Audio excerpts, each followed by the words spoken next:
Halo, selamat malam teman-teman semuanya. Kira-kira suara aku udah jelas belum ya? Kira-kira ya.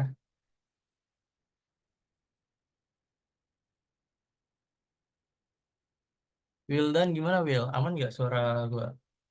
Dapetnya sih sinyalnya, soalnya hari ini hujan juga kan. Oke, aman ya. Bentar aku izin open cam dulu bentar.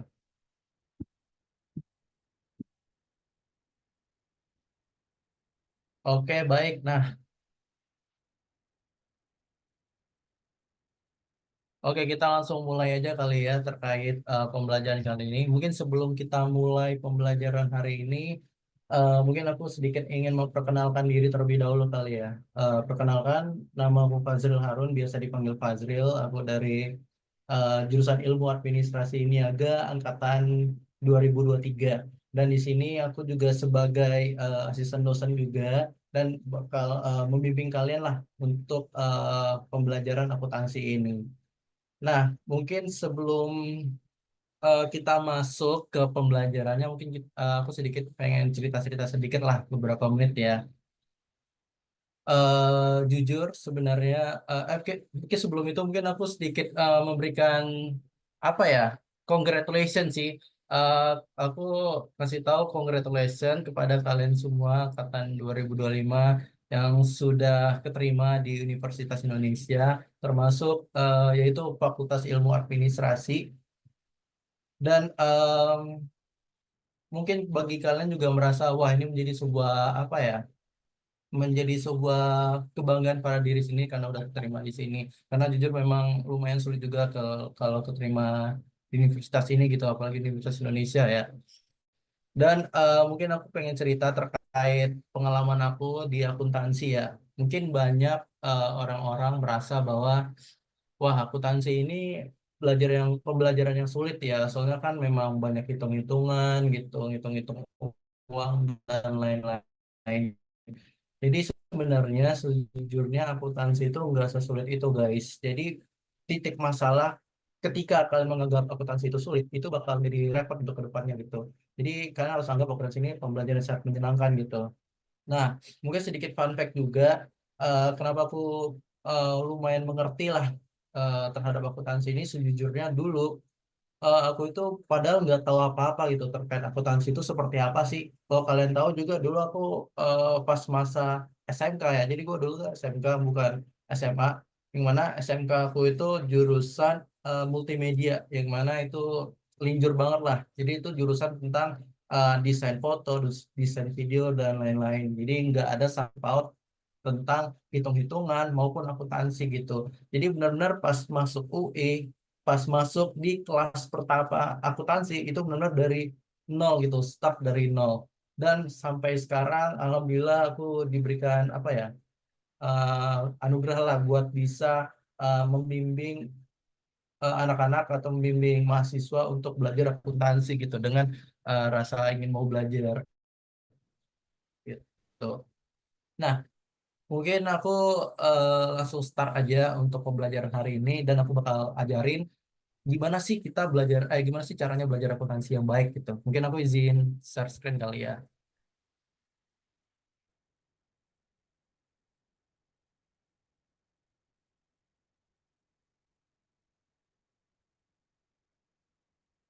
Oke, baik. Nah, di sini mungkin aku sedikit melanjutkan ya dari materi-materi sebelumnya, yang mana materi sebelumnya itu kita belajar tentang general jurnal gitu.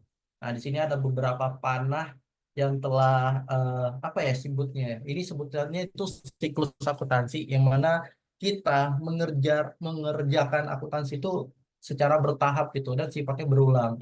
Jadi pertama di akuntansi sendiri pasti ada namanya transaksi. Contohnya, ini kita ibaratkan mungkin perusahaan apa ya? Anggap aja perusahaan jualan laptop deh. Nah, mungkin dalam perusahaan jualan laptop pasti ada transaksi. Contohnya, mereka beli laptop atau mereka menjual laptop gitu. Yang mana pasti ada transaksi di sana, yang mana ada pengeluaran cash kan. Jadi ketika ada transaksi ini, itu perlu harus kita catat gitu di jurnal umum dan seterusnya. Jadi makanya setelah ada transaksi, itu pasti kita mengarahkan ke jurnal-jurnal. Selanjutnya, barulah kita masuk ke ledger, yang mana ledger ini adalah materi yang akan kita pelajarin hari ini.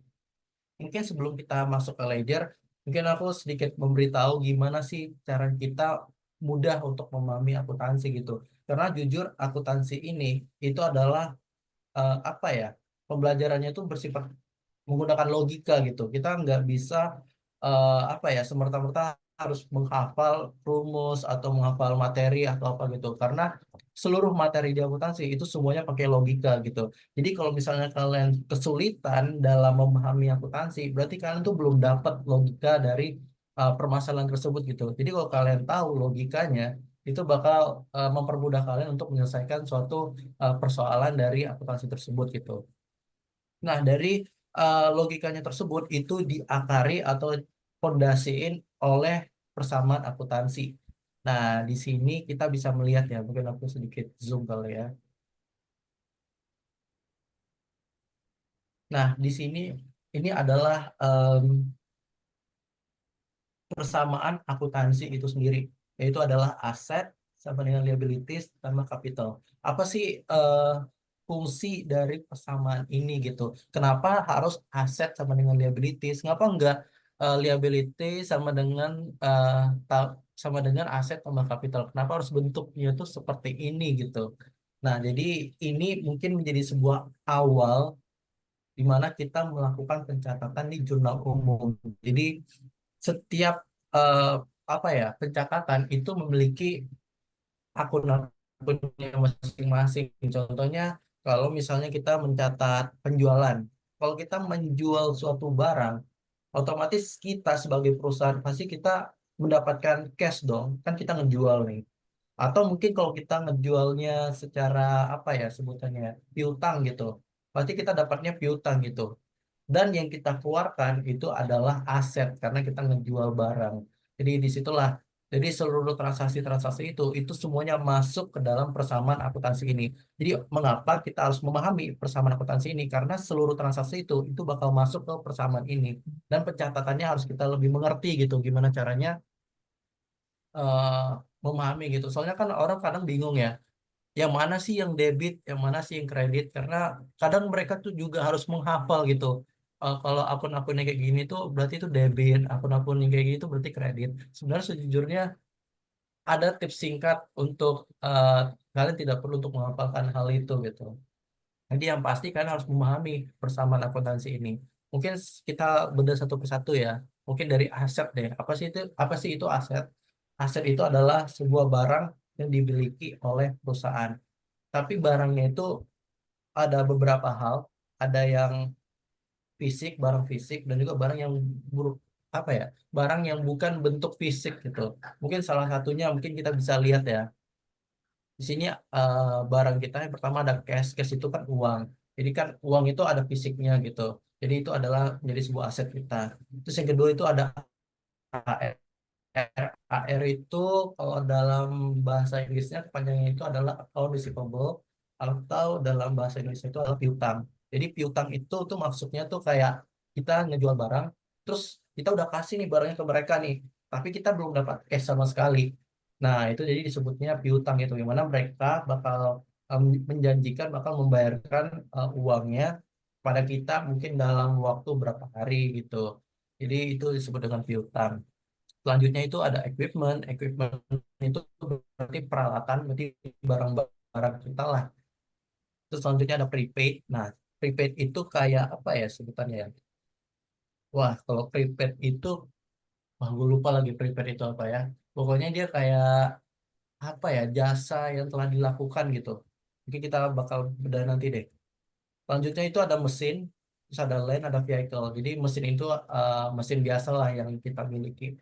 Terus ada land itu adalah tanah, vehicle itu adalah apa ya, kendaraan gitu. Nah, di sini kita bisa lihat ya bahwa akun-akun kayak gini sebenarnya masih banyak lagi, tapi mungkin salah satunya kita jelasin tuh seperti ini. Jadi, seluruh akun-akun aset itu udah pasti saldo normalnya di debit. Itu udah pasti hukumnya. Jadi kalau kalian misalnya bingung ini akunnya apa, kayak contohnya kalian pengen nyatet terus pengen nyatet nih cashnya nih, apakah jadi debit atau di kredit? Nah, udah pasti dia akunnya di debit sesuai dengan apa yang terjadi. Contohnya, kalau cash ini bertambah, contohnya aku pengen ngejual barang kan. Kalau aku ngejual barang, otomatis kan aku dapat uang dong, dapat cash. Jadi cash aku bertambah kan. Nah, karena cash aku bertambah, otomatis dia bakal bertambahnya di debit karena saldo normalnya itu di debit gitu. Jadi semua yang terjadi pada saldo normal itu pasti eh, dicatat sesuai dengan posisinya. Contohnya kayak cash, AR, equipment, berarti ini sampai ke bawah. Jika dia bertambah, pasti dia bertambahnya di debit gitu. Nah, jadi kurang lebih kayak gitu. Sekarang kita masuk nih ke kredit. Nah, ke kredit itu adalah sisi kanannya gitu. Jadi di sini terbagi dari dua sisi ya. Ada sisi kiri sama sisi kanan. Sisi kiri itu udah pasti aset, di mana itu bakal bertambah di debit, dan sisi kanan itu adalah kredit, di mana dia akan bertambah di maksudnya di sisi kiri di sisi kanan itu ada liabilities dan capital, yang di mana dia bakal bertambah di kredit gitu. Nah, apa sih itu liabilities? Nah, liabilities itu sebutannya hutang. Jadi segala bentuk hutang yang ada di perusahaan itu disebut dengan liabilities. Jadi ketika hutangnya bertambah, pasti bertambahnya di kredit gitu. Nah, mungkin dalam bentuk hutangnya apa aja itu ada banyak kayak AP. AP itu account payable, sebutannya hutang lah.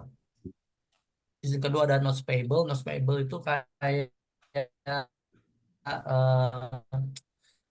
apa ya? Kayak wesel, hutang wesel lah. Jadi kayak ya hutang itu dalam bentuk wesel. Dan biasanya itu sih kalau dalam hutang gitu. Kalau sekarang kan udah jarang ya pakai notes payable gini atau wesel. Terus yang ketiga itu ada bank loan. Bank loan itu hutang bank. Jadi ya kalau kalian utang sama bank mau bikin usaha, nah itu masuknya ke bank loan gitu. Nah, selanjutnya itu adalah capital. Capital itu adalah modal. Nah, sejujurnya capital ini bisa kita jabarin lagi. Kayak contohnya apa ya? Mungkin aku sebutin di sini deh. Capital itu sama dengan modal, terus bisa ditambah dengan pendapatan, pendapatan dikurang sama beban. Nah, jadi kalau kita bisa mendapatkan tiga item ini, itu kita bisa mengetahui berapa sih capital kita gitu atau modal kita. Yang pertama, apa sih maksud dari modal yang ada di sini nih? Contohnya aku pemilik apa ya? Pemilik perusahaan laptop deh atau toko laptop. Nah, di sini aku pengen menyumbangkan modal sebesar berapa ya contohnya? 50 juta deh. Aku sumbang untuk toko aku sendiri. Jadi karena aku nyumbang, berarti itu kan aku punya modal ya.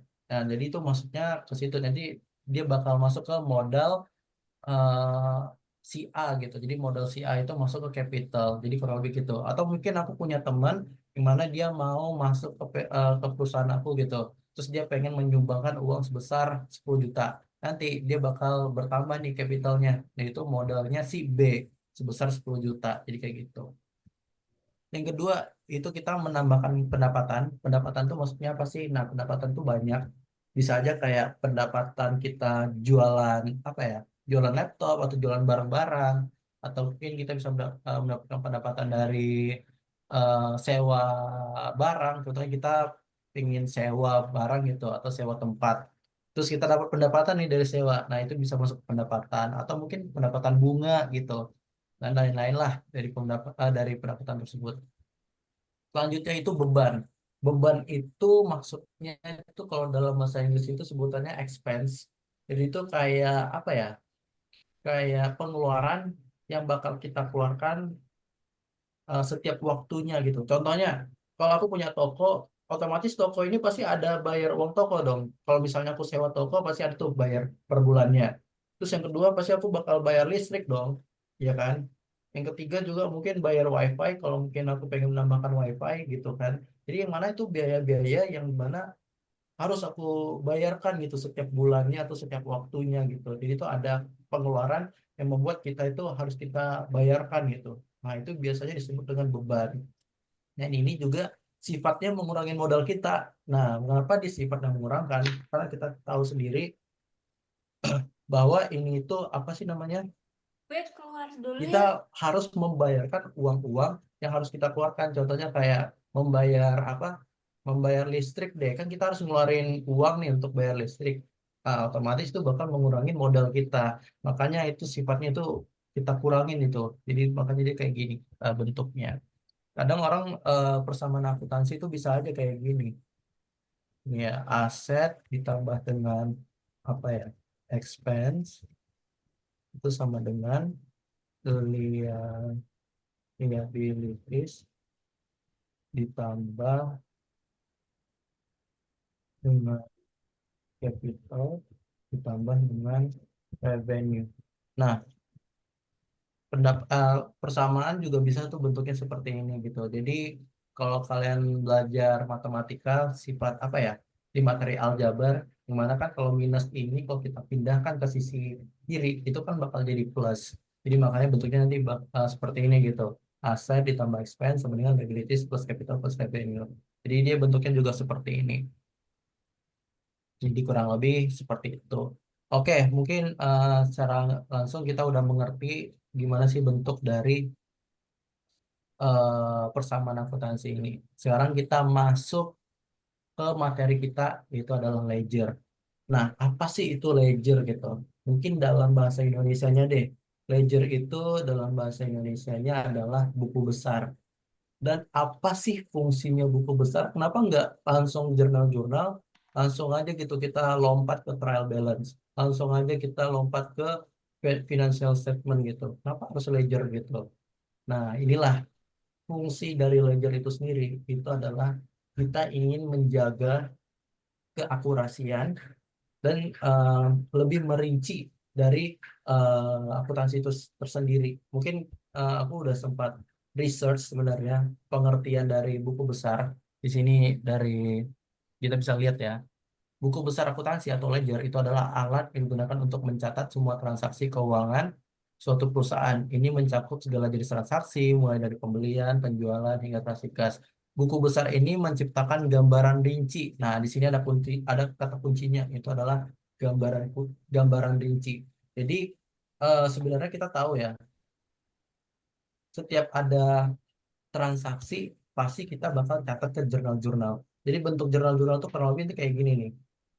Nah, ini kan jurnal-jurnal kayak ada debit, kredit. Tapi di ini sifatnya itu masih belum rinci gitu. Contohnya aku pengen tahu deh, eh, kapan ya aku mulai beli komputer gitu. Kalau misalnya aku pengen tahu kapan aku beli komputer, otomatis kan aku harus lihat nih di sini kan. Harus terus gue harus ngeliat tuh satu persatu yang kapan ya aku beli komputernya ya. Kapan kapan ya. Oh, dapat contoh ini deh. Dan dari situ itu membuat apa ya? eh, Terlalu lama lah untuk mengetahui kapan aku beli komputer. Jadi hadirlah ledger itu sendiri itu untuk mempermudah kita sebagai akuntansi, sebagai akuntan untuk mengetahui nih dari di mana kapan kita membeli komputer tersendiri. Contohnya kayak gini deh. Ini kan ledger nih. Ledger itu kita tinggal lihat aja bagian komputer. Nah, ini kan ledger komputer. Kita langsung tahu, oh kita beli komputernya tanggal 8 November. Nah, jadi kayak gitu. Nah, mungkin kan masih sedikit bingung deh bentuk ledger ini tuh kayak gimana sih. Nah, jadi mungkin kita akan bahas lagi seperti apa sih bentuk ledger ya. Jadi setidaknya ledger itu memberikan apa ya, gambaran rinci lah dalam pencatatan kita pada jurnal umum. Dan fungsinya buat apa sih? Nah, di sini ada beberapa fungsi, mungkin kita kita zoom. Fungsi utama dari buku besar adalah mencatat semua transaksi keuangan. Oke, kita mencatat ya. Yang kedua, buku besar membantu mengelompokkan dan pengaturan. Oke, jadi dia sifatnya itu mengelompokkan. Seperti apa sih bentuk pengelompokan yang nanti kita bakal bahas selanjutnya. Yang paling penting di sini adalah apa ya dari fungsinya? Eh, Yang ketiga ini buku besar memberikan pandangan yang jelas tentang posisi keuangan perusahaan. Ini memungkinkan yang paling pentingnya. Itu adalah kita akan memberikan pandangan yang jelas tentang posisi keuangan. Nah, ini kuncinya. Pandangan yang jelas tentang posisi keuangan. Sejujurnya, kita selama kita di sekolah atau mungkin selama kita di kampus lah, pasti pencatatan transaksi kita paling banyak paling cuma berapa belasan gitu. Contohnya kita dikasih transaksi dalam 1 bulan atau mungkin 1 tahun. Terus transaksi yang terjadi itu kita dikasih 12 transaksi deh atau mungkin 10 lah.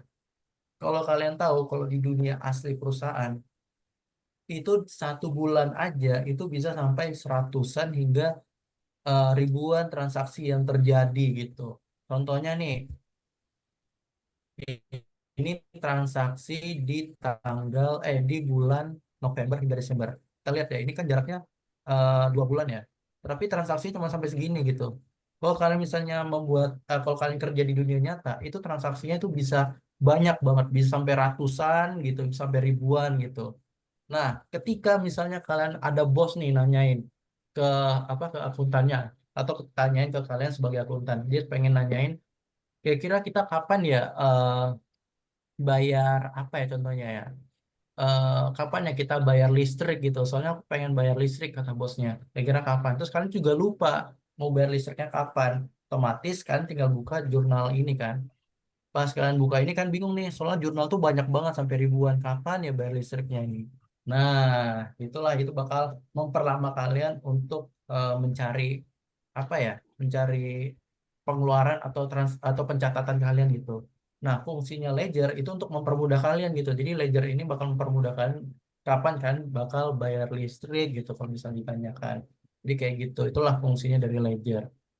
Oke, mungkin kita udah tahu ledger ini fungsinya seperti apa. Sekarang kita jelaskan seperti apa sih bentuk pencatatan ledger. Ledger itu sebenarnya banyak sekali ya jenis pencatatannya. Nah, di sini kita bisa lihat ya. Nah, ini adalah jenis-jenis pencatatan ledger. Ada yang ledger 2 kolom, ada yang 3 kolom, ada 4 kolom, dan ada juga yang T-account. Tapi biasanya yang yang biasanya dilakukan oleh anak-anak atau bahkan disarankan gitu pas ujian nanti itu kalian menggunakan ini gitu karena kan sifatnya simple cuma kayak gini doang. Nah, sekarang kita akan menjelaskan satu persatu. Nah, mungkin dimulai dari 4 kolom dulu deh. Jadi sebenarnya semakin banyak kolomnya itu semakin detail gitu bentuknya gitu. Jadi makanya dia seperti itu. Kan kita lihat ya. Nah, di kolomnya sendiri itu terdiri dari beberapa bagian. Ada date, description, ref, debit, credit, terus ada balance juga, dan debit credit gitu. Dan apa sih fungsi dari setiap kolom-kolom ini itu? Kenapa ada date itu? Nah, jadi kita bisa bahas ya. Fungsi dari date itu adalah ya tanggal ya biasa gitu. Jadi setiap ada pencatatan itu pasti tanggalnya bakal dicatat di situ.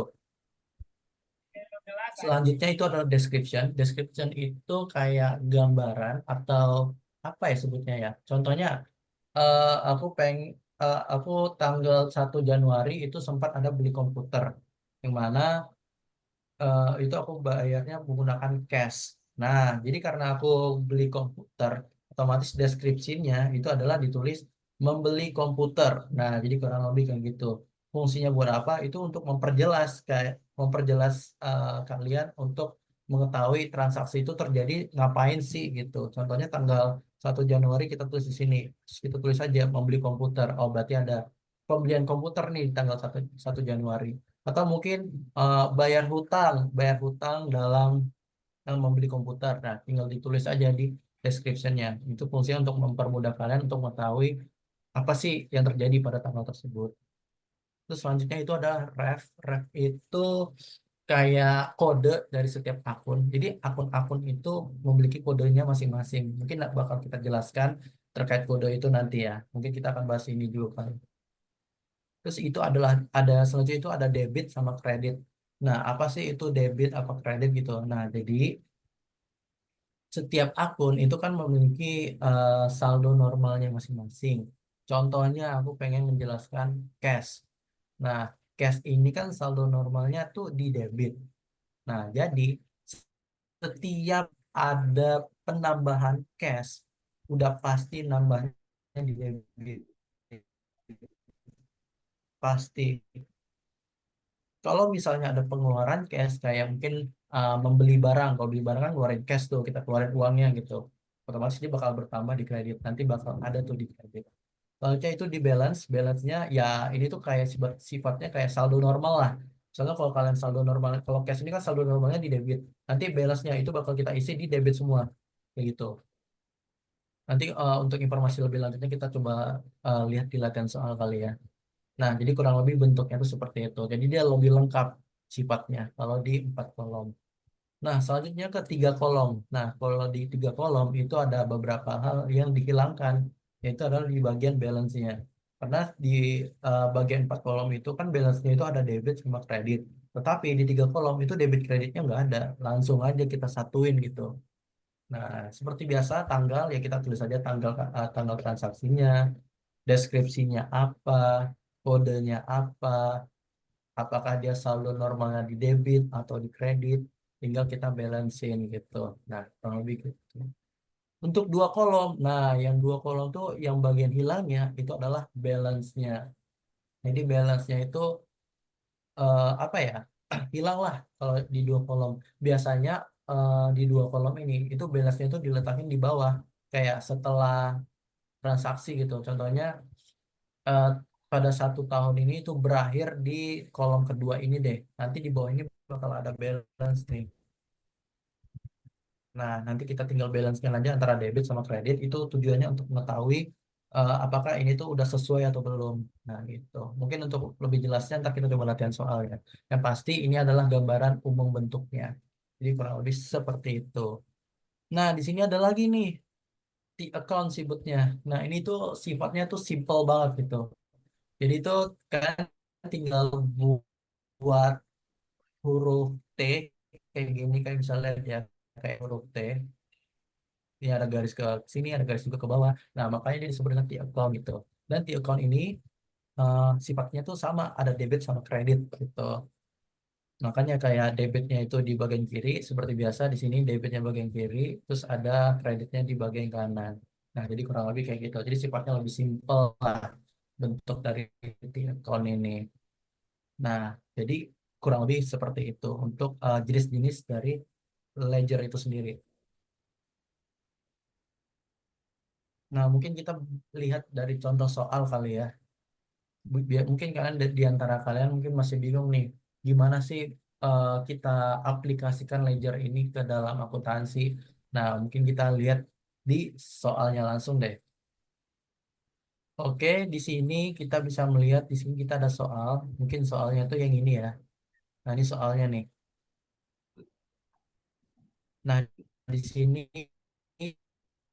di tabel ini ini tabel apa sih sebenarnya mungkin di antara kalian tuh bingung ini tabel apa ya ini itulah trial balance yang mana sifatnya itu rangkuman lah kalau kalau di makalah atau di apa di PPT atau apa gitu itu kalau di akuntansi, nah di sini kita dapat nih rangkuman yang terjadi selama bulan Agustus tahun 2021, di mana cash kita itu ada 1 juta, HR kita ada 750.000, equipment kita ada 2 juta, AP kita ada 100.000 hingga selanjutnya seperti itu. Dan ini diletakin sesuai dengan saldo normalnya. Kayak cash kan saldo normalnya itu di debit, makanya dia ditulis 1 juta di debit. Kayak AP ini kan saldo normalnya di kredit karena AP itu kan hutang ya, yang mana hutang itu masuknya ke liabilities dan liabilities ini kan di bagian sisi kanan ya. Nah, jadi makanya dia masuknya ke kredit jadi gitu. Jadi semuanya yang ada di bagian kanan itu semuanya pasti saldo normalnya di kredit. Jadi seperti itu bentuknya. Dan ini juga selanjutnya itu seperti itu. Nah, oke kita udah menganalisis nih dari tabel ini itu tabel trial balance. Sekarang kita baca soalnya. Pada 5 September 2021, Pocin Consultant meminjam uang bank sebanyak 240 juta. Oke, berarti perspektif kita sebagai Pocin Consultant ya di sini ya.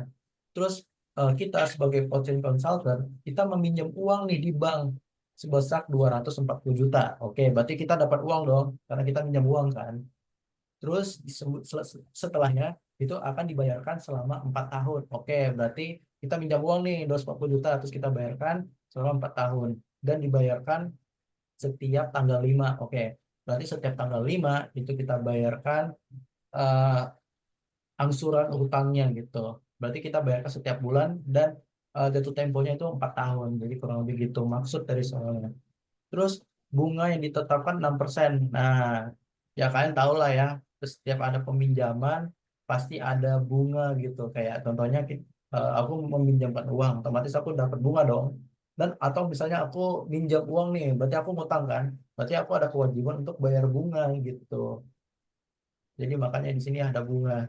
Maksudnya itu seperti itu. Terus ada PA. Nah, PA itu apa sih? PA itu kepanjangannya per annum. Jadi maksudnya itu kayak per tahun lah dalam bahasa Indonesianya. Jadi dalam setahun dia bakal membayarkan bunga sebesar 6%. Terus dengan asumsi, nah ini asumsinya 1 bulan 30 hari, 1 bulan 360. Terus kita lihat nih, yang ditanya itu adalah buatlah jurnal untuk tanggal 5 November. Oke, berarti kita disuruh nih untuk bikin jurnal tanggal 5 November. Oke, karena kita disuruh bikin jurnal tanggal 5 November, sekarang kita lihat apa sih yang terjadi pada tanggal 5 November itu sendiri. Kita lihat 5 November itu kayaknya bayar bunga deh. Soalnya kan ini tanggal 5 September itu dia minjam. Otomatis tanggal 5 di bulan depan dia bayar bayar ini dong, bayar cicilan dong berserta dengan bunganya kan. Nah, jadi kita akan coba jabarkan satu persatu ya. Nah, kita masuk dulu ke 5 September itu kita minjam uang. Makanya akunnya itu adalah cash terhadap bank loan. Nah, kenapa sih bentuknya kayak gini nih, cash terhadap bank loan? Karena kita tahu ya bahwa kita meminjam uang, otomatis kita dapat cash dong. Nah, karena kita dapat cash, otomatis cash kita bertambah, ya kan? Karena cash kita bertambah, tapi kita bingung nih, kan cash kita bertambah ya. Kira-kira nambahnya di debit atau di kredit ya? Nah, di sini itulah alasannya mengapa kalian harus paham dengan persamaan akuntansi ini. Jadi kalau kalian paham, itu kan langsung tahu gitu. Oh, cash itu nambahnya di debit karena saldo normal itu di debit. Karena kita tahu cash itu adalah aset kita gitu. Yang dimana aset ini saldo normal di debit. Jadi setiap dia bertambah pasti nambahnya itu di debit. Jadi makanya ketika kita minjam uang terus kita dapat cash, cash kita bertambah, jadi kita masukin cashnya itu di debit. Selanjutnya bank loan. Nah, karena kita minjam uang, otomatis ada akun bank loan dong. Bank loan itu kan hutang bank ya artinya. Jadi hutang bank kita bertambah karena kita ngutang gitu. Nah, di sini kita bingung nih hutang bank itu nambahnya itu di debit atau di kredit ya. Nah, karena kita tahu ini hutang dan hutang itu berada di sisi kanan ya, di bagian liabilities kan liabilities ini di sisi kanan. Jadi dia bakal nambahnya di kredit ketika dia bertambah itu bertambahnya itu di kredit gitu. Jadi karena hutang kita bertambah, otomatis dia bertambah di kredit. Makanya dia ada di kredit sebesar 240 juta. Jadi kurang lebih kayak gitu untuk pencatatan jurnalnya. Oke, selanjutnya setelah itu kita masuk ke bulan selanjutnya. Setelah September kan Oktober. Nah, tanggal 5 Oktober itu kita udah masuk nih pembayaran bunga yang dimana di sini seperti dijabarkan bahwa kita bakal bayar bunga plus bayar cicilan setiap tanggal 5 di sini. Otomatis setiap tanggal 5 di bulan depan itu kita selalu bayarkan hutang plus dengan bunganya. Nah, gimana sih kita mencatat akunnya? Nah, di sini kita bisa melihat ya. Di sini ada bank loan, interest expense, sama cash. Nah, mungkin kita jabarin satu persatu.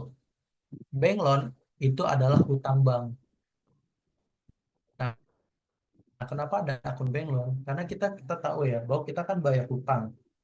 Setiap tanggal 5 kita bayar hutang. Otomatis hutang kita berkurang dong. Kan kita bayar hutang nih.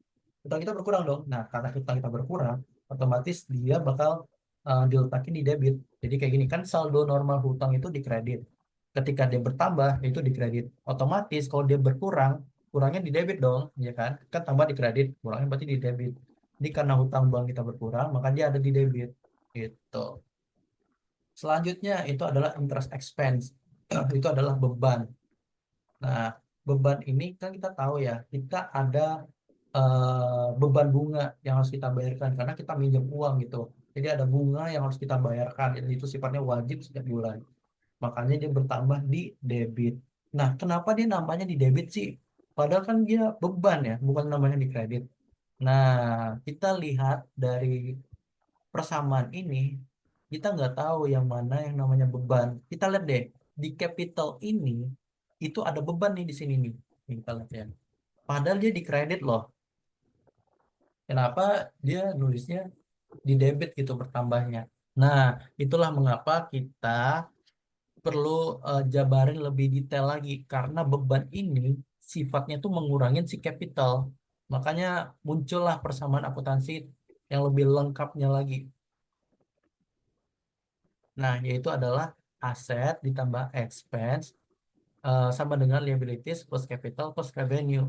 Yang dimana kan awalnya tuh kayak gini ya, capital itu kan sama dengan modal plus pendapatan dikurang beban. Yang mana beban ini sifatnya mengurangi capital. Jadi secara nggak langsung ini sebenarnya tuh kayak gini nih. Kalau kita hilangkan expense-nya, nah dia bakal ngurang expense. Nah, jadi kayak gini nih, ini sama aja nih. Jadi biar mempermudah expense ini kita pindahkan aja nih di bagian sisi kiri. Jadi biar dia plus sifatnya. Kan di sini dia sifatnya masih minus. Kita ubah dia ke plus, jadi maka dia pindahkan ke sisi kiri. Makanya ada aset plus expense sama dengan liabilities plus capital plus revenue. Jadi expense ini berada di sisi kiri. Yang dimana ketika dia bertambah, dia bakal bertambah di debit gitu. Jadi mengapa aset yang ada di sini aset pula maksudnya expense yang di sini itu bertambahnya di debit jadi kurang lebih gitu penjelasannya. Selanjutnya cash. Nah, karena kita bayar hutang otomatis kan kita ngeluarin uang dong kita bayar hutang, makanya kita em, catat cashnya itu di kredit gitu. Nah, untuk pencariannya gimana sih, kan akunnya udah kita buat nih, gimana nih cara tulis nominalnya gitu. Nah, mungkin kita bedah satu persatu. Pertama, bank loan. Bank loan itu berapa sih hutang kita gitu yang kita bayarkan hutang kita setiap bulan. Karena di sini kita tahu eh, kita akan membayarkan hutang 240 juta itu selama 4 tahun. Yang mana kita bayarkan itu setiap bulan gitu. Otomatis berapa bulan sih yang kita bayarkan selama 4 tahun? Satu bulan itu kan 12 eh satu tahun itu kan 12 bulan. Kalau 5 apa ya kalau 4 tahun otomatis tinggal 12 kali 4 dong.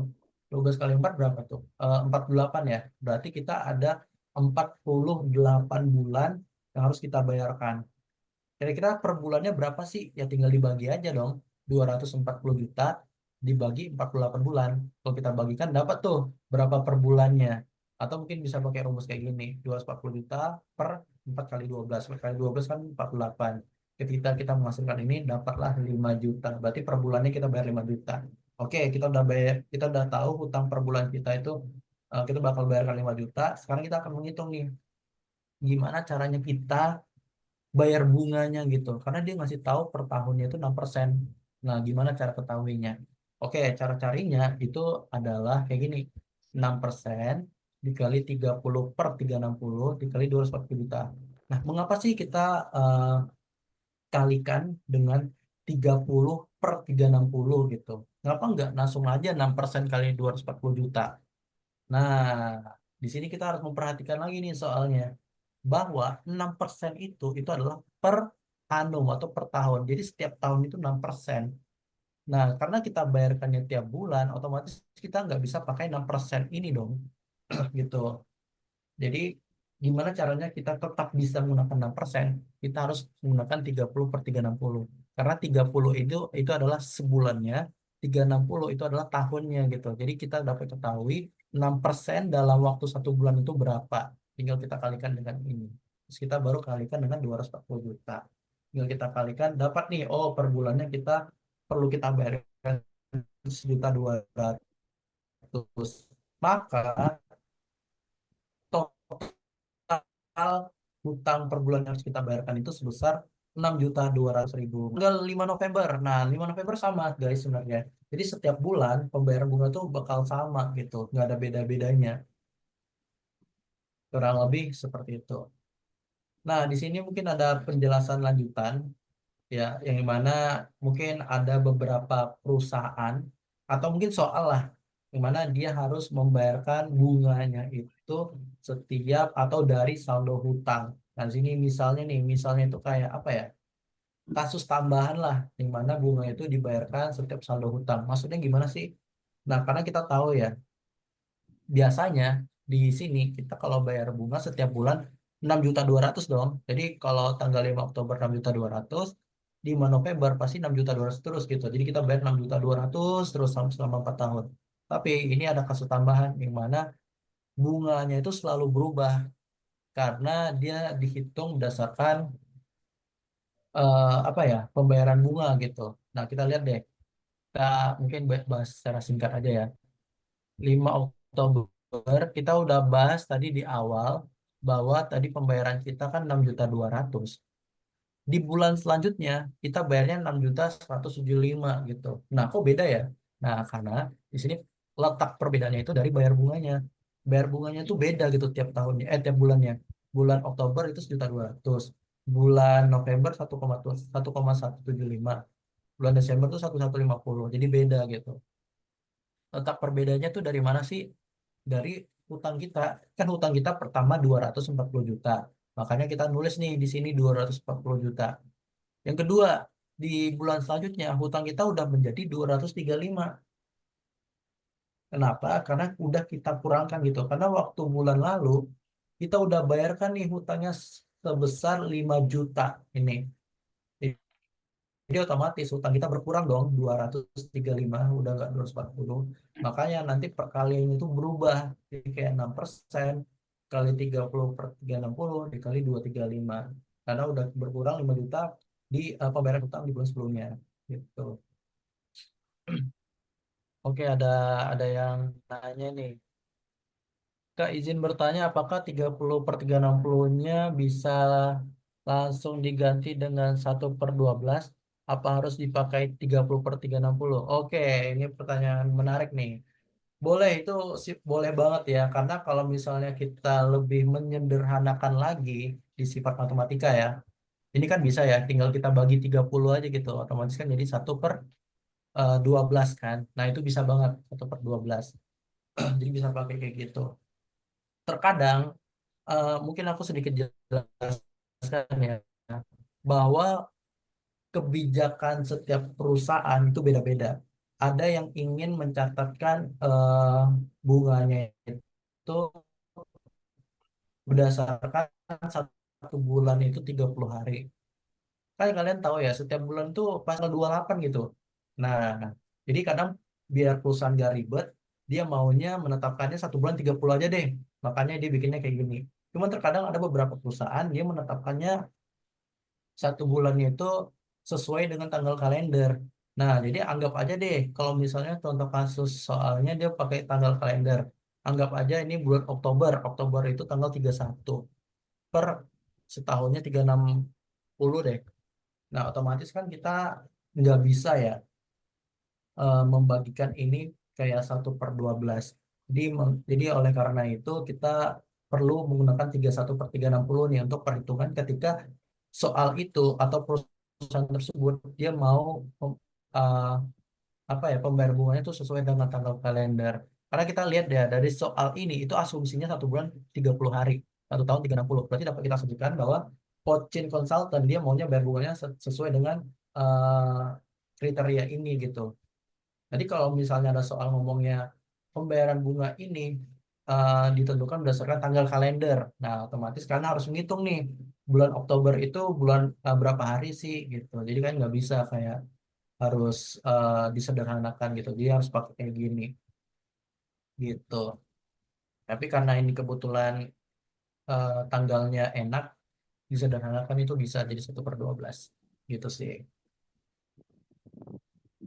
Nah, kurang lebih kayak gitu ya. Nah, sekarang kita udah masuk nih ke bagian transaksi jurnal-jurnal. Setelah itu kita masuk ke ledger. Gimana sih kita eh, menyusun ledger sendiri? Jujur sebenarnya ledger itu tuh banyak jenis sebenarnya. Kayak ada ledger umum, kayak terus ada juga ledger piutang kalau nggak salah. Tapi kalau kita di VIA UI ini termasuk di fiskal atau niaga, kita belajar ledgernya lebih mudah, nggak terlalu ribet gitu. Jadi ledgernya cukup ledger umum aja gitu. Banyak banget gitu kan sampai bawah nih. Kayak gimana gitu kita mengetahuinya. Nah, jadi untuk mendefinisikan ini bahwa setiap akun yang ada pada pencatatan kita itu memiliki ledgernya masing-masing. Contohnya nih, di sini kita ada pencatatan kan, ada akun bank loan, ada akun interest expense, ada cash. Bahkan di sini ada banyak akun nih di sini nih. Ada akun fees earn, AP, dan expense dan lain hal sebagainya. Jadi, mereka setiap akunnya ini itu memiliki ledgernya masing-masing. Jadi, cash punya ledger sendiri, AR punya ledger sendiri, equipment punya ledger sendiri, dan lain-lain gitu. Jadi, mengapa ledger ini sifatnya tuh lebih akurat? Karena dia tuh memiliki akunnya masing-masing gitu. Nah, kita lihat deh di tabel pertama yang ini. Ini adalah tabelnya si cash. Lihat deh, account name cash di sini ya. Berarti ini ledger miliknya si cash. Selanjutnya di sini ada ledger kedua. Ledger kedua itu ledger punyanya si AR. Terus ledger ketiga itu ledger punyanya equipment. Sampai seterusnya itu memiliki ledgernya masing-masing setiap akun-akunnya gitu. Jadi semakin banyak akunnya, semakin banyak juga lah ledgernya gitu. Jadi kadang ribetnya bikin tabel banyak kayak gini kan capek ya. Makanya hadir ledger paling mudah gitu adalah di account kayak gini. Jadi kalau misalnya kalian pas ujian, otomatis kan nanti akunnya tuh banyak banget. Jadi nggak mungkin dong kalian bikin tabel sebanyak ini kan. Yang dimana kan itu waktunya itu lumayan singkat kan.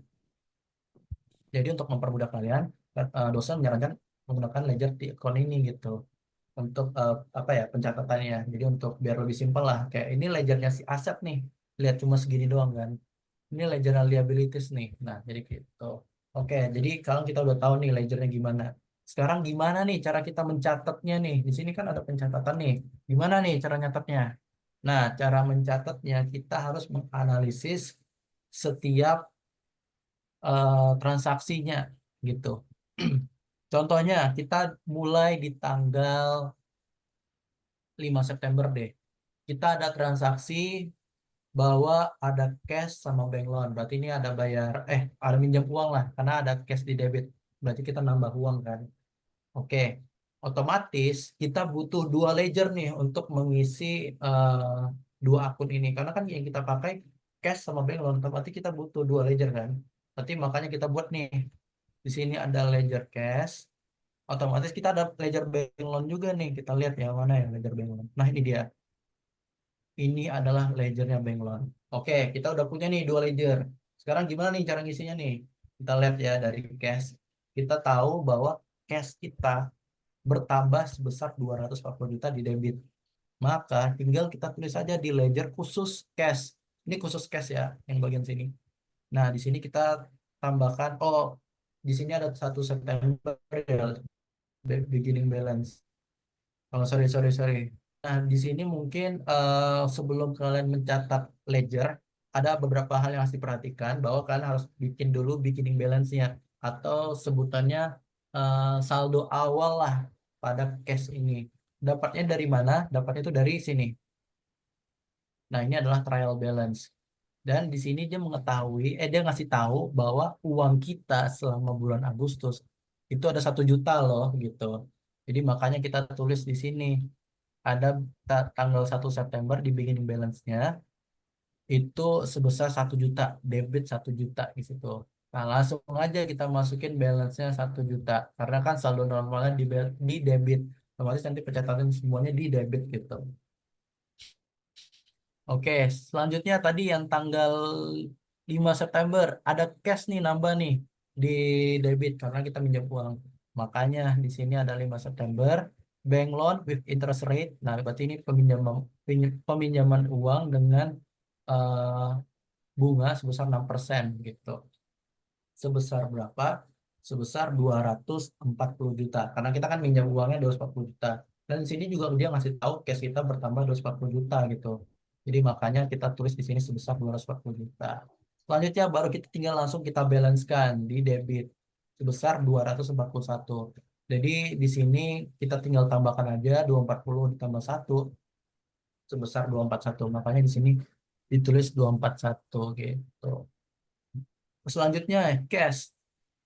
Di sini di tanggal 5 Oktober, oh rupanya ada lagi nih pencatatan 5 Oktober yang mana memiliki tiga akun, yaitu bank loan, interest expense, sama cash. Berarti kita membutuhkan tiga ledger dong, kan di sini ada tiga nih akunnya, berarti kita butuh tiga ledger. Eh, oh tadi aku sempat lompat ya.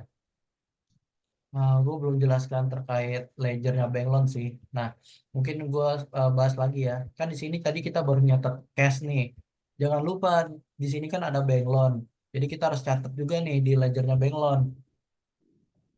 Mana ya ledger bank loan nih? Nah, ini dia. Nah, makanya kita catat nih di sini. Di tanggal 5 September itu ada pencatatan bank loan sebesar 240 juta. Makanya kita letakin di kredit karena kan saldo normal bank loan itu dikreditkan dan juga kita meminjam uang otomatis utang kita bertambah. Jadi makanya dia diletakin di kredit. Dan di bagian balance-nya kita letakin juga dia di kredit. Tuh 240 juta. Oke, berarti kita udah selesai dong. Bagian cash tadi udah kita isi. Bagian bank loan juga kita udah isi ledgernya. Berarti kalau udah kita bisa masuk ke tanggal selanjutnya. Oke, tanggal selanjutnya itu kita punya tiga akun nih. Berarti kita harus ngisi tiga akun tersebut. Pertama bank loan juga, yang mana bank loan ini kan kita bayar hutang. Berarti hutang kita berkurang dong, maka dia di debit gitu. Sebesar berapa? Sebesar 5 juta. Oke, berarti bank loan kita diletakkan di debit karena dia berkurang hutangnya. Sekarang kita masuk ke ledger bank loan. Mana ya ledger bank loan ini? Nah, ini dia ledger bank loan. Kita catat lagi tanggal 5 Oktober itu ada payment atau pembayaran bunga lah. Pembayaran hutang gitu. Nah, sebesar berapa? Sebesar 5 juta. Di mana tuh itu di debit. Karena kan sini kita catatnya itu di debit kan. Otomatis kita catatnya juga di debit sini. Nanti di bagian balance-nya kalian nyatatnya di kredit, jangan di debit. Karena balance di bagian sini itu adalah posisi saldo normal dari akun tersebut gitu. Itu adalah akun bank loan. Jadi makanya ditulisnya sebesar 235 juta gitu. Karena ada pengurangan hutang sebesar 5 juta. Jadi kan yang awal 240. Terus kita bayar nih hutang nih. Jadi hutang kita berkurang 5 juta.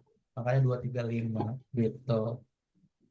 Selanjutnya tadi bank loan udah kita masukin ke ledger. Terus apa lagi? Oh, ada interest expense nih, otomatis kita punya ledger baru nih. Itu adalah ledger interest expense. Oke, kita bikin tabelnya. Nah, karena udah ada tabelnya ya udah kita tinggal cari aja. Nah, ini dia interest expense. Tinggal kita masukin aja 5 Oktober itu adalah eh, apa ya? Beban bunga dari pembayaran utang bank gitu. Sebesar berapa? Sebesar 1.200.000. Nah, karena dia expense itu beban, yang mana itu saldo normalnya di debit, maka dia bertambah di debit gitu. Jadi makanya dia ada 1.200.000. Itu kita bisa lihat di mana? Dari sini. Tuh, ini dia 1.200.000 di debit kan. Jadi tinggal dimasukin aja di sini. Langsung aja kita balance kan sebesar 1.200.000. Gitu. Nah, jadi tanggal-tanggal selanjutnya juga bakal gitu, guys. Jadi ini juga ada bank loan, interest expense. Jadi setiap ada pencatatan di sini, itu tinggal kita salin semuanya di ledger. Jadi sebenarnya ledger itu nggak terlalu sesulit itu, guys. Jadi pokoknya kalau kalian udah nyatet eh, apa ya jurnal umumnya, nanti tinggal kalian salin-salin doang ke ledger kayak gini nih, bank loan ada debit 5 juta, ya udah tinggal kalian salin aja. Bank loan mana ya bank loan ya, oh ini dia bank loan, terus kita tinggal tambahkan di sini 5 juta gitu. Terus dia ada minjam uang nih 240 juta di kredit tanggal berapa, 5 September, oke, udah tinggal masukin. Jadi sifatnya cuma nyalin-nyalin doang gitu. Nah jadi gitulah, jadi ledger itu nggak terlalu sesulit itu. Oke, jadi kurang lebih seperti itu sih sebenarnya untuk latihan soal kita. Kira-kira kalian semua ada eh, pertanyaan gak nih terkait ledger ini gitu. Kalau misalnya ada pertanyaan, kita coba untuk latihan soal deh di sini. Dan kita bakal bahas bersama-sama. Atau mungkin kan masih bingung kayak gimana sih nyatet apa ya, jurnal-jurnal. Soalnya kan ini jadi apa ya, kunci utama gitu untuk memahami akuntansi kan. Karena apa, eh, pencatatan di awal itu kan diawalin oleh pencatatan jurnal umum gitu. Jadi kalau kalian misalnya jurnal umum aja masih bingung, sampai selanjutnya itu bakal salah gitu. Karena dia sifatnya itu berurutan. Jadi setelah jurnal umum, terus masuk ke ledger, terus masuk ke adjusted trial balance, terus masuk lagi ke adjustment. Jadi kalau kalian udah salah di awal, sampai selanjutnya itu bakal salah gitu. Jadi intinya kunci awalnya memang kalian harus paham betul terkait gimana mencatat jurnal-jurnal. Jadi kalau kalian udah paham, ya udah tinggal pindahin ke ledger. Jadi sifatnya cuma nyari-nyari doang.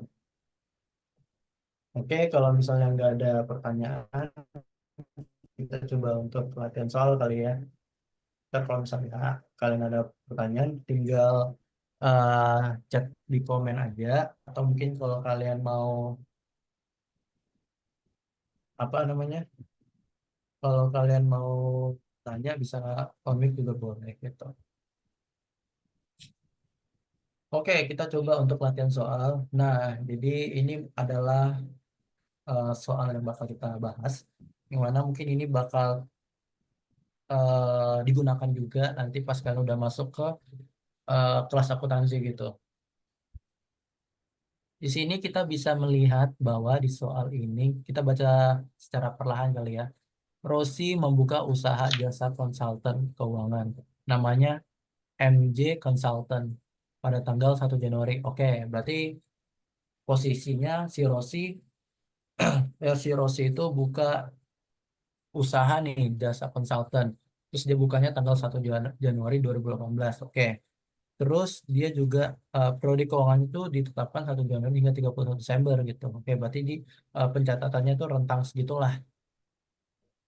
Terus di sini dia ngasih tahu neraca saldonya. Neraca saldo itu dalam bahasa Inggrisnya adalah trial balance gitu. Jadi trial balance itu apa sih? Trial balance itu sifatnya kayak rangkuman gitu, rangkuman pada kondisi keuangan kita gitu. Seperti apa sih rangkumannya?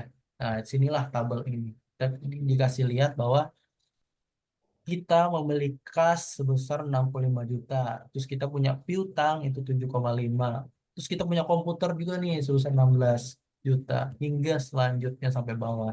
Nah, jadi kita udah tahu nih bentuk dari perusahaan kita tuh seperti apa sih dari keuangannya sendiri gitu. Oke, kita udah dapat nih neraca saldo atau trial balance. Nah, di sini tinggal kita baca dulu apa sih yang diminta dari soal tersebut. Yang diminta itu adalah dia disuruh buatlah jurnal umum. Oke, disuruh buat jurnal umum. Yang kedua, disuruh bikin buku besar atau ledger. Oke, berarti kita punya dua permintaan dari sini ya. Bikin buku besar dan juga bikin jurnal umum. Oke, kita coba bedah satu persatu untuk mencatat jurnal umumnya dulu deh. Sekarang kita lihat dulu. Tanggal 8 November. Di sini 8 November itu perusahaan menyerahkan 2 unit komputer, masing-masing 3 juta. Oke, dan itu tambahan modal. Analisis dari soal ini sendiri gitu. Kita sebagai perspektif perusahaan ya. Jadi pokoknya setiap ada pencatatan, kan harus perspektifkan itu sebagai perusahaan gitu. Oke, kita sebagai perusahaan nih, apa yang terjadi sebagai perusahaan ketika ada penyerahan 2 unit komputer dan harganya 3 juta sebagai modal. Oke, kita sebagai perusahaan dapat komputer dong, ya kan? Otomatis kita ada akun komputer nih di debit karena komputer ini kan aset. Berarti ada pencatatan komputer di debit. Selanjutnya, komputer ini dicatatnya sebagai apa sih? Apakah dia beli komputer atau apa gitu? Oh, rupanya di sini dia bilang dia menyerahkan doang itu komputernya. Dan ini juga sebagai modal atau capital gitu. Jadi makanya kita eh, modal kita sebagai perusahaan bertambah dong sebesar 3 juta dari 1 unit komputernya. Jadi kita nggak nambah uang, tapi nambah modal karena di sini dia kasih tahu nambahnya modal. Makanya nanti pencatatannya kayak gini, komputernya di debit karena kita dapat dua komputer kan. Terus capital Rossi nih di kredit sebesar 6 juta. Ini kayaknya oh oke sebesar 6 juta oke udah benar ya. Nah, mengapa dia 6 juta? Karena kita tahu ya, di sini kan dia ngasih tahu bahwa masing-masing itu 3 juta dan kita punya dua unit, otomatis satu unit itu 3 juta. Karena kita dapat dua unit berarti 6 juta gitu. Jadi makanya pencatatannya kayak gini. Jadi komputer di debit karena kita dapat komputer dan kita dapat modal nih, yang mana capital ini kan saldo normalnya di kredit ya, yang di sini. Nah, ini dia capital berada di sisi kanan. Jadi makanya dia bertambahnya di kredit gitu. Tapi kalian ada pertanyaan nggak? Oke, berarti aman ya. Kita lanjut lagi ya. Selanjutnya tanggal 13 November. Nah, 13 November ini kita lihat lagi deh. Tanggal 13 November di sini ada perusahaan meminjam uang sebesar 36 juta. Oke, berarti dia meminjam uang nih sebagai perusahaan. Otomatis kita sebagai prospektif perusahaan dapat uang dong. Kan kita minjam uang ya. Kita dapat uang dan juga utang kita bertambah. Karena kan kita utang ya. Nah, berarti kita dapat simpulkan nih kita dapat uang sama nambahin utang bank. Berarti masuknya utang bank gitu. Terus dia kasih tahu juga beban bunganya itu 4%. Terus dibayarkan setiap apa ini? Pinjaman akan diangsur sebanyak 8 kali. Oke, berarti eh, eh, dia bakal bayar atau bakal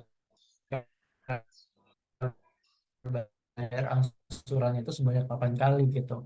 Satu bulan 30 dan satu tahunnya 360. Oke, langsung aja kita catat. Cash terhadap bank loan. Oke, kenapa aku nanya gini? Karena kan kita minjam uang nih. Kalau kita minjam uang, otomatis kita dapat cash dong, ya kan? Nah, otomatis cash kita bertambah. Karena cash kita bertambah, berarti makanya diletakin di debit. Karena cash ini saldo normalnya di debit gitu. Selanjutnya bank loan, kan kita ngutang nih, ngutang bank. Otomatis utang bank kita bertambah dong, kan kita ngutang gitu. Makanya diletakin dia di kredit gitu. Makanya utangnya bertambah di kredit sebesar 36 juta rupiah. Nah, di sini dia sempat kasih tahu bahwa utangnya itu sebesar 36 juta ya. Jadi makanya di sini kita tulisnya itu 36 juta. Selanjutnya di sini tanggal 13 November. 13 November ini maksudnya tanggal 25 November. Kita lihat ya gimana sih bentuk pencatatan 25 November. Perusahaan menerima pembayaran di muka dari pelanggan sebesar 18 juta 750 untuk pekerjaan yang akan dimulai dikerjakan di bulan depan. Oke. Berarti kita sebagai perusahaan menerima pembayaran nih dari pelanggan sebesar 18 juta. Dan pekerjaan ini akan kita lakukan bulan depan. Jadi tuh kayak ibaratkan aku punya bengkel deh. Aku punya bengkel nih. Terus ada abang-abang datang, terus dia bilang, "Bang, aku mau servis motor. Aku bayar dulu ya. Contohnya aku bayar dulu 1 juta." Oke, berarti kita dapat uang dong. Makanya nanti kita sebagai perusahaan menerima pembayaran nih, pembayaran dibuka. Karena kita dibayarkan sama abang-abang itu tuh untuk servis motornya besar 1 juta. Tetapi kita, aku sebagai perusahaan lah atau sebagai abang bengkelnya, aku mau servis motornya itu bulan depan gitu. Soalnya terlalu banyak orderan atau apa gitu lah. Jadi aku maunya servis motornya itu bulan depan. Jadi, jadi kasusnya itu seperti itu dari soal ini gitu. Oke, catatnya gimana sih? Nah, cara nyatetnya itu adalah cash terhadap unearned fees. Nah, jadi apa sih itu cash? Nah, di cash ini kan kita dapat uang nih. Karena kan kita dapat penerimaan uang ya dari jasa tersebut. Makanya kita dapat uang bertambah di debit sebesar 18 juta. Terus ada akun unearned fees. Unearned fees itu akun apa sih? Itu. unearned fees itu adalah pendapatan yang diterima di muka. Nah, mungkin di antara kalian masih bingung nih apa sih itu pendapatan yang diterima di muka kan? Pendapatan yang diterima di muka itu adalah suatu pendapatan yang dimana kalian udah nerima nih uangnya, tapi kan belum ngelakuin jasanya gitu. Nah, makanya ibaratnya tadi contohnya kayak bengkel motor nih, kayak udah dapat nih uangnya 1 juta, tapi kan masih belum servis itunya apa motornya. Makanya itu disebut dengan pendapatan diterima di muka, karena kalian udah dapat uangnya tapi belum kalian aplikasikan gitu dari jasanya gitu. Makanya disebut dengan unearned fees. Tetapi terkadang ada soal dia ngasih tahu kayak dia dapat uang dan juga dia bakal melakukan jasanya di saat itu juga gitu. Nah, kalau kayak gitu, itu masuknya ke akun fees earn. Jadi ada fees earn gitu. Yang mana fees earn itu adalah pendapatan yang telah dilakukan. Jadi ketika ada soal yang ngomongin dia menerima uang dan juga eh, jasanya dilakukan pada saat itu juga, berarti nanti akunnya itu adalah cash terhadap fees earn. Tetapi dari soal ini kan dibilang dia nerima pembayaran tetapi dikerjakannya bulan depan. Nah, makanya dia akunnya gitu. Oke, lanjut tanggal selanjutnya 30 November. Pembayaran gaji karyawan. Oke, sebesar 1,7. Terus ada tagihan listrik, air, telepon, itu 900.000. Oke, berarti di sini kita sebagai perusahaan, kita ngeluarin uang dong, karena kita kan bayar gaji, bayar listrik, terus bayar apa lagi? Air, telepon. Nah, otomatis kan kita ngeluarin uang tuh. Maka nanti ada cash tuh di kredit tuh, karena kan cash itu berkurang di kredit. Maka muncullah cash di kredit. Nah, ini dia. Oke, selanjutnya kita lihat lagi nih, apa lagi yang terjadi. Di sini kita bayar gaji. Berarti otomatis kita ada beban gaji yang harus kita bayarkan tiap bulannya. Makanya dia disebut dengan beban. Jadi sebutannya kalau dalam bahasa Inggris itu salary expense lah. Gitu. Sebesar berapa? 1,7 juta. Makanya kita tulis nih ex debit. Jadi makanya kita tulis di debit sebesar 1,7. Selanjutnya ada apa lagi tuh? Bayar listrik, air, dan telepon. Jadi itu ini sifatnya ah, sebutannya itu utilitas lah kalau dalam bahasa Inggrisnya. Gitu. Jadi tinggal kalian tulis saja utilities expense dan itu udah mencakup bayar listrik, bayar telepon, atau mungkin bayar wifi dan lain-lain lah. Itu maksudnya ke utilitas gitu. Jadi makanya itu tulisnya utilities expense atau beban utilitas. Sebesar berapa? 900.000. Nah, karena dia expense atau beban, maka eh, tulisnya di debit. Karena ada beban yang bertambah yang telah kita bayarkan gitu sebesar 900.000. Gitu. Jadi akunnya cuma ada 3 kayak gini. Selesai spend, utilities expense, terhadap cash. Nah, jadi debit antara debit dan kreditnya harus balance nih, nggak boleh nggak balance. Jadi kita tinggal tambahkan aja ini, itu udah sama dengan yang udah di kredit. Tuh. Oke, kalau udah kayak gini, lanjut lagi 13 Desember. Pembayaran angsuran bunga dan peminjaman bank. Oke, berarti ada bayar angsuran nih. Bahkan di sini dia ngasih tahu ya, kan kita ada sempat minjam apa ya? Minjam bunga, minjam uang ya. Coba kita lihat deh. Di soalnya ada ngomongin pinjam uang nggak? Oh, ada nih. 13 November kita ada pinjam uang. Nanti tanggal 13 November, tanggal 13 selanjutnya itu kita bakal bayar angsuran plus dengan bunganya. Makanya nanti di tanggal 13 Desember ini ada ini nih pencatatan pembayaran angsuran dan bunga. Makanya akunnya tuh kayak gini. Ada bank loan, interest expense, sama cash. Bank loan ini karena utang kita kan berkurang. Jadi makanya karena ada angsuran pembayaran utang kan utang kita berkurang tuh. Jadi makanya utang kita berkurang di debit karena kan dia hutang gitu. Yang mana dia berada di sisi kanan dan juga berkurangnya dan juga bertambahnya di kredit gitu. Maka kalau dia berkurang itu berada di debit. Nah, maka dia ada berkurang sebesar 4.500.000. Kenapa tulisnya 4.500.000 sih? Padahal di sini nggak ada yang ngasih tahu apa-apa gitu di soalnya. Dia cuma gini doang. Nah, di sini kita perlu analisis karena pembayaran hutangnya itu tiap bulan. Dan bukan tiap bulan, maksudnya pembayarannya itu sebanyak 8 kali. Di sini kita lihat ya, pinjaman ini akan diangsur sebanyak 8 kali. Otomatis itu setiap 8 kali, ketika dia udah membayarkan selama 8 kali, berarti utangnya lunas dong.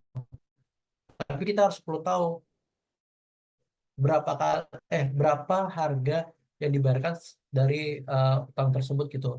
Nanti tinggal kita bagi 8 aja. Makanya 36 juta dibagi 8 itu hasilnya adalah 4,5 sesuai dengan rumus yang di samping gitu. Oke, selanjutnya kan di sini kita ngasih tahu ya, kalau kita minjam uang, otomatis kan kita ada bayar bunga dong.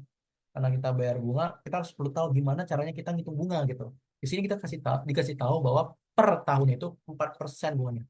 Nah, gimana nih cara ngitungnya? Nah, berdasarkan penjelasan tadi, karena kita bayarnya tiap bulan, otomatis cara-caranya gini. 4% berdasarkan bunga di soal dikalikan 30/360 karena kan tiap bulan nih. Sebulan itu kan 30 hari. Karena di soal dia ngasih tahu nih, satu bulan itu 30 hari. Maka kita kalikan dengan 30. Per setahunnya 360 dikalikan 36 juta. Itu adalah total hutangnya. Maka setelah kita kalikan, dapatlah hasil sebesar 120.000 sedikit. Tuh. Atau kalau misalnya nih, ada soal dia ngasih tahu, dia bayarnya 8 kali. Tetapi dia bayarnya setiap 2 bulan nih. Nah, gimana tuh? Dia bayar setiap bulan sebanyak 8 kali. Ya udah, berarti kita tinggal main per 360. Jadi tinggal kaliin aja 4% kali 60 kali per 360 kali 36 juta. Karena kan 2 bulan itu kan 60 hari ya. Ya udah tinggal 60 per 30 gitu. Oke, ada yang nanya, Kak, maaf Kak mau nanya, kenapa nggak langsung full Kak? Kenapa di dihitungnya per angsuran? Oke. Kak, maaf kenapa nanyanya kenapa menanya kenapa nggak langsung full Kak? Apa dihitungnya per angsuran? Oke. Oke, gua dapat maksud dari pertanyaannya. Jadi tadi sempat ada yang nanya kenapa bayarnya nggak full aja. Kenapa harus angsur gitu. Nah, jadi semua ini itu tergantung dari kesepakatan gitu, kesepakatan perusahaan. Misalnya aku pengen eh, apa ya sebutannya?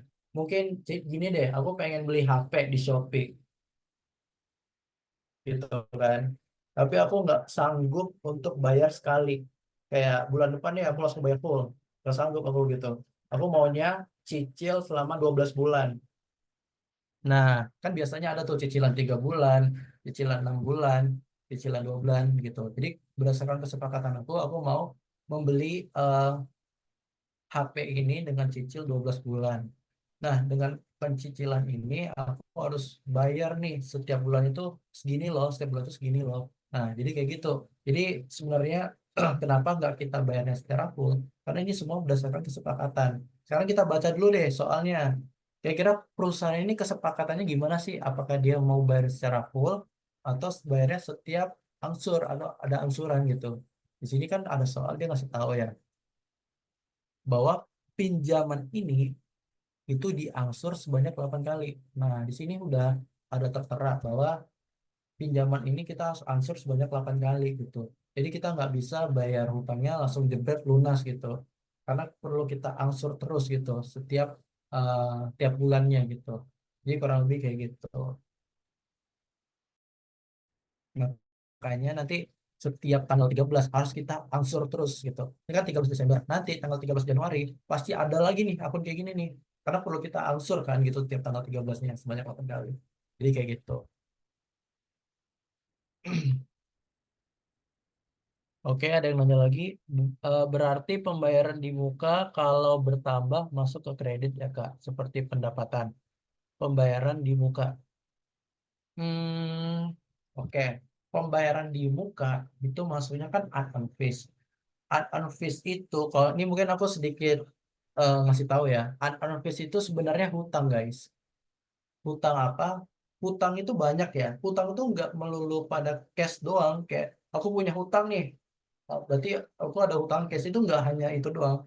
kayak hutang jasa itu juga ada loh. Contohnya kayak kan unservice ini kita dapat mendefinisikan bahwa kita dapat cash, tapi kita belum ngerjain jasanya dia gitu. Contoh bengkel nih, aku belum menserviskan motor dia, otomatis aku punya hutang untuk menyelesaikan servis motornya dia kan. Makanya dia disebut dengan unservice. Jadi makanya akun unservice itu masuknya ke liabilities. Jadi ketika ada akun unservice dan dia bertambah,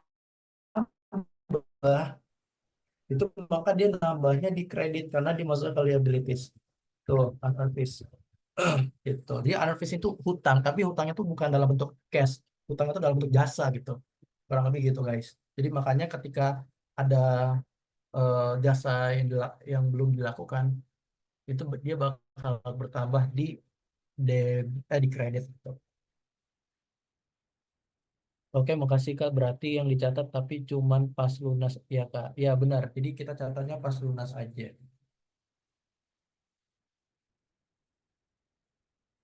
eh Tunggu, tunggu, tunggu. Dia nanya kita catat apakah setiap pas lunas aja ya? Enggak juga sih. Pencatatan itu terjadi ketika ada apa ya sebutannya? Ada aktivitas di perusahaan gitu. Contohnya, jadi pencatatan ini nggak hanya terjadi pelunasan aja. Contohnya tadi kan ada aja yang ngutang ya di sini. Terus apakah pencatatan angsurannya itu dibayarkan di saat dia pelunasan aja? Itu enggak. Kan kita tahu ya di sini kita ada pengangsuran sebanyak 8 kali. Otomatis kita bakal nyatet sebanyak 8 kali itu setiap bulannya. Jadi karena dia nyatatnya setiap tanggal 13, ya udah nanti tiap bulannya di tanggal 13 itu harus kita catat terus sebanyak 8 kali. Nanti pasti pelunasannya itu terletak di pencatatan ke-8. Nah, jadi gitu. Jadi pokoknya setiap ada aktivitas yang terjadi di perusahaan itu pasti kita catat eh, di jurnal gitu. Jadi gitu. Jadi nggak boleh kita lewatkan. Jadi kalau kita lewatkan itu nanti bakal nggak akurat gitu sifatnya. Terus dia nanya lagi kata lainnya pembayaran di muka itu sama aja kayak hutang jasa kita ya Kak. Em, bisa dibilang begitu sih sebenarnya pembayaran di muka itu. Iya. Jadi pembayaran itu ada dua jenis sebenarnya. Pembayaran diterima di muka sama pembayaran dibayar di muka. Nah, itu ada dua tuh. Jadi perbedaannya apa sih? Ya udah, kita berdasarkan dari eh, apa ya, sentence-nya aja dari kalimatnya aja. Kalau kalimatnya diterima di muka, ini diterima nih, otomatis dapat uang dong, kan diterima kan. Jadi kita perspektifnya sebagai perusahaan, karena kita sebagai perusahaan itu menerima uang dari orang lain. Jadi makanya kita sebagai perusahaan itu menerima nih pembayaran dari orang lain. Jadi maksudnya itu kayak gitu, kalau pembayaran diterima di muka, karena kita sebagai perusahaan itu mendapatkan uang dari orang lain. Tapi kalau misalnya pembayaran dibayar di muka, berarti kita tuh sebagai orang lain, yang dimana orang lain itu membayarkan ke perusahaan tersebut. Jadi kita udah bayarkan nih kepada tukang bengkel deh contohnya. Kita udah bayar ke tempat bengkel itu untuk servis motor kita. Jadi nanti maksudnya itu adalah pembayaran, pendapatan dibayar di muka. Nah, jadi kayak gitu. Karena kita bayar. Jadi kurang lebih kayak gitu sih guys.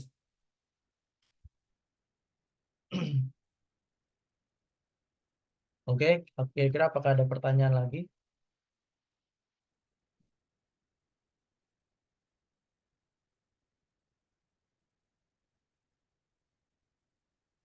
Bentar ya guys ya.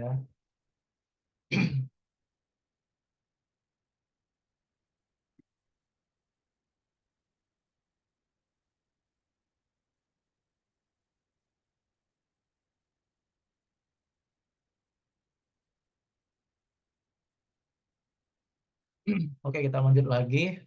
Tadi ada yang nelpon tuh, sorry, sorry. Berat, oke ada yang nanya lagi. Berarti kalau pembayaran dibayar di muka, oh, di muka orang yang dibayar yang hutang jasa ke kita ya. Berarti kalau pembayaran pembayaran dibayar di muka, orang yang dibayar yang hutang jasa ke kita ya. Pembayaran dibayar di muka orang yang dibayar. Orang yang dibayar hutang jasa. Oh iya benar-benar. Jadi ketika kita bayar hutang, ketika orang itu bayar hutang, kok bayar hutang sih? Ketika orang itu bayar kepada tukang servisnya, jadi perspektif sebagai perusahaan, sebagai tukang servis, itu dia punya hutang jasa kepada orang yang dibayar itu. Kalau misalnya kasusnya unfished ya, kayak pembayaran dibayar di muka gitu ya. Tapi kalau misalnya kasusnya fixed earn, ya udah berarti nggak ada hutang sama sekali. Makanya fixed earn itu maksudnya ke capital. Nah, mungkin di sini kali ya. Nah, fixed earn itu masuk ke capital karena dia jasanya udah kita lakuin juga. Jadi kita dapat modal di sana.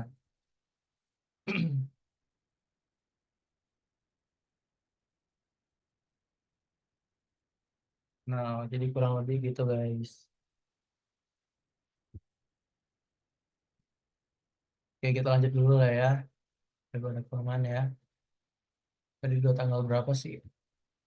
17, tanggal 17 deh. Pembayaran hutang kepada kreditur sebesar 5.600.000. Oke, di sini kita ada bayar hutang nih. Berarti ini kita dapat simpulkan bahwa ini bukan hutang dari bank loan atau hutang bank, tapi ini adalah hutang dari kreditur gitu. Berarti ini udah hutang yang kedua gitulah ibaratkannya. Jadi kita punya hutang yang kedua yaitu dari kreditur sebesar 5,6 juta. Nah, makanya kita nyatetnya itu kayak gini. Account payable terhadap cash sebesar 5,6 juta. Karena kita bayar hutang, otomatis kan hutang kita berkurang dong. Kan kita bayar hutang nih. Jadi hutang kita berkurang kan. Jadi makanya ada account payable atau disingkatnya jadi AP di debit sebesar 5,6 gitu. Terus selanjutnya ada cash. Nah, kita kan ngeluarin cash yang ngeluarin uang karena kita bayar hutang. Makanya itu kita tulis 5,6 juta di sini. Gitu. Oke, ada yang nanya lagi, bahasa Indonesia nama akunnya apa ya? Fish Earth itu um, apa ya? Dalam bahasa Indonesia itu kayak jas pendapatan yang telah apa ya sebutannya ya? Pendapatan yang telah dilakukan sih sebetulnya. Pendapatan jasa yang telah dilakukan gitu. Iya, pendapatan jasa yang telah dilakukan. Jadi bedanya unfished itu adalah pendapatan jasa yang belum dilakukan atau kata lainnya itu adalah pendapatan yang dibayar yang diterima di muka.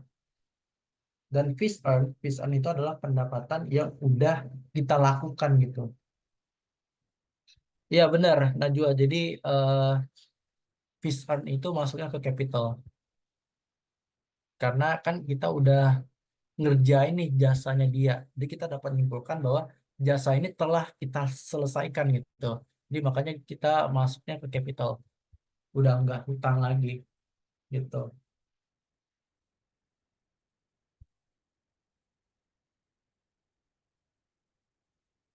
Nah mungkin kalian sedikit bingung kali ya. Soalnya kan mungkin kalau kalian misalnya dulu belajar akuntansi di sekolah atau di mana pasti pakai bahasa Indonesia gitu kan.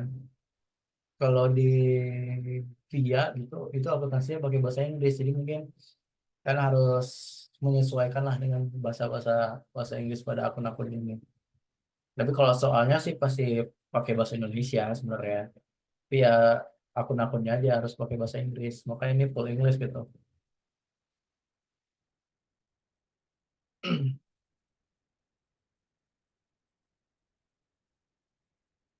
Oke, mungkin kurang lebih kayak gitu deh. Mungkin pencatatan selanjutnya kita coba untuk skip aja kali ya untuk mempersingkat waktu.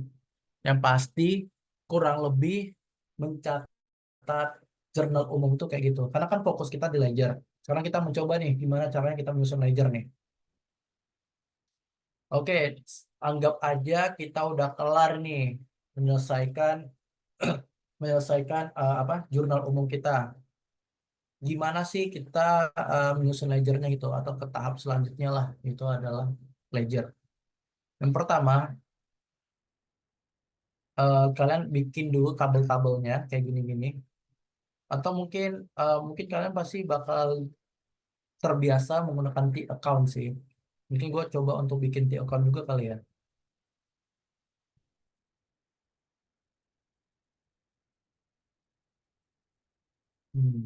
Gue ambilnya dari sini aja deh. Soalnya nanti kalian bakal memainkan T account mulu sih nanti pas latihan.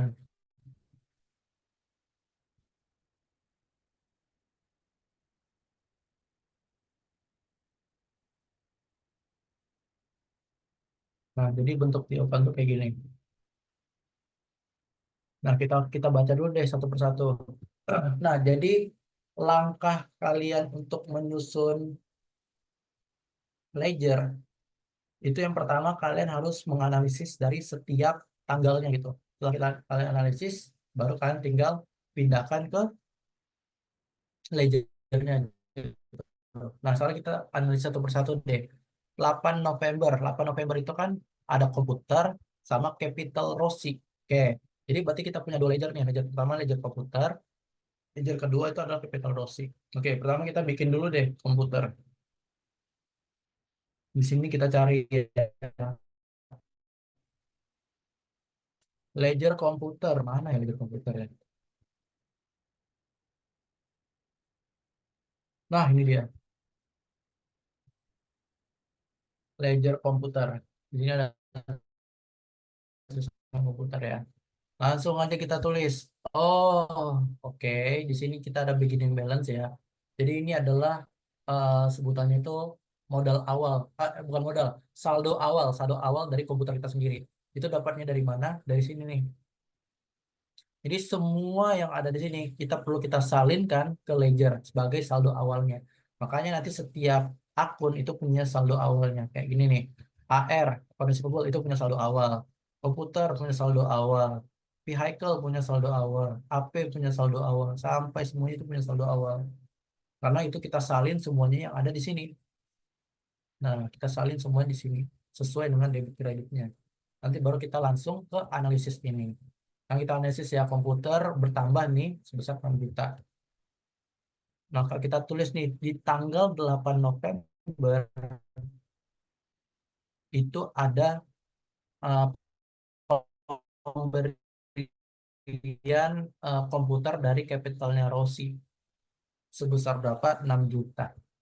Oke, maka kita tuliskan di balance-nya sebesar 22 juta. Karena pada awalnya kita kan punya 16 saldo awalnya. Terus kita tambahkan kondisi kita untuk komputer ini itu sebesar 22 juta. Makanya di tanggal 31 Desember itu balance-nya 22 juta. Berarti ini dia menandakan bahwa komputer kita itu sebesar atau sebanyak 22 juta. Gitu. Kalau dalam bentuk uangnya ya. Gitu. Selanjutnya Capital Rossi. Oke, berarti ada ledger khusus nih untuk Capital Rossi. Kita cari nih. Mana ya? Nah, ini dia capital Rossi. Oke, di sini pencatatan awalnya biasa beginning balance atau saldo awal, kemana kita dapatnya dari sini ya. Modal Rossi ini dia sebesar 140 juta sekian. Nah, selanjutnya ini ditulis sebesar 140 juta 250 ribu. Dia nggak ditulis di sini ya, nggak ditulis di debit kredit. Dia tulisnya itu di bagian balance ya untuk saldo awal. Oke, masuk tadi sempat ada penambahan komputer kan, makanya dia nambah di kredit gitu. Makanya kita tulis dia di kredit sebesar 6 juta. Maka nanti total balance-nya itu jadi 146.250. Tinggal ditambahkan. Maka saldonya jadi kayak gini. Kalau begitu. Oke, mungkin untuk tabel bentuknya kayak gitu. Gimana kita coba untuk aplikasikan ke dalam T-account gitu. Nah, T-account ini jujur mudah banget ya. Mungkin aku coba tulis kayak gini agak banyak. Nah, kita tahu kan setiap akun tuh punya akunnya masing-masing. Contohnya ini cash, terus ini komputer, terus ini apa lagi ya? Capital, Rossi. Nah, Terus kita catat juga nih, pokoknya semua yang ada akun-akun yang ada di sini dan juga akun-akun yang ada di jurnal umum itu pasti punya ledgernya masing-masing. Jadi perlu kalian catat semuanya ledger-ledger di akun-akun yang ada di sini gitu. Jadi banyak banget tuh. Makanya kayak di sini aja tabel itu banyak itu. Nah, cara nyatet di account tuh gimana sih? Nah, kita tahu ya, kita harus pahamin sisi kiri itu adalah debit, sisi kanan itu adalah kredit. Nah, kita harus paham tuh sesuai dengan persamaan akuntansinya. Karena kita dari sini dulu deh. Di sini kan kita di tanggal awalnya kan kita ada komputer nih bertambah di debit sebesar 6 juta, maka kita harus tuliskan komputernya di debit.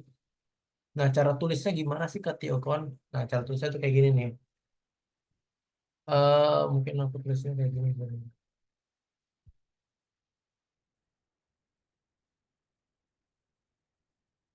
Oke, kalian tulis dulu tanggalnya. Mungkin diawalin dengan saldo awal kali ya. Karena emang harus diawalin itu. Komputernya ada 16 juta. Oke, kita langsung aja. Ini adalah tanggal eh 1. Kita lihat dulu deh. Ini tanggal berapa ya? Ini per 31 Oktober. Oke, berarti ini tanggal 31 Oktober.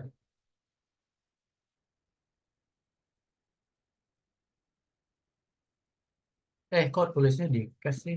Di komputer dong. Kita mau masukin di komputer. Sebesar 16 juta. Nah, lihat tuh. Hmm.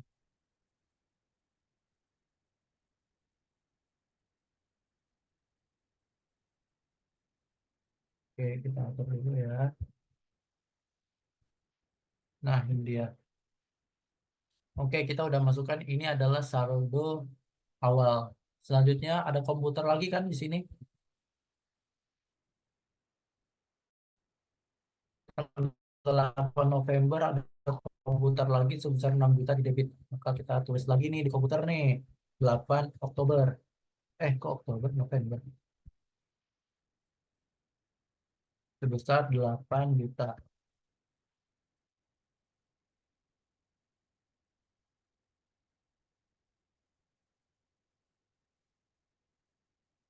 Aduh, sorry, katakan.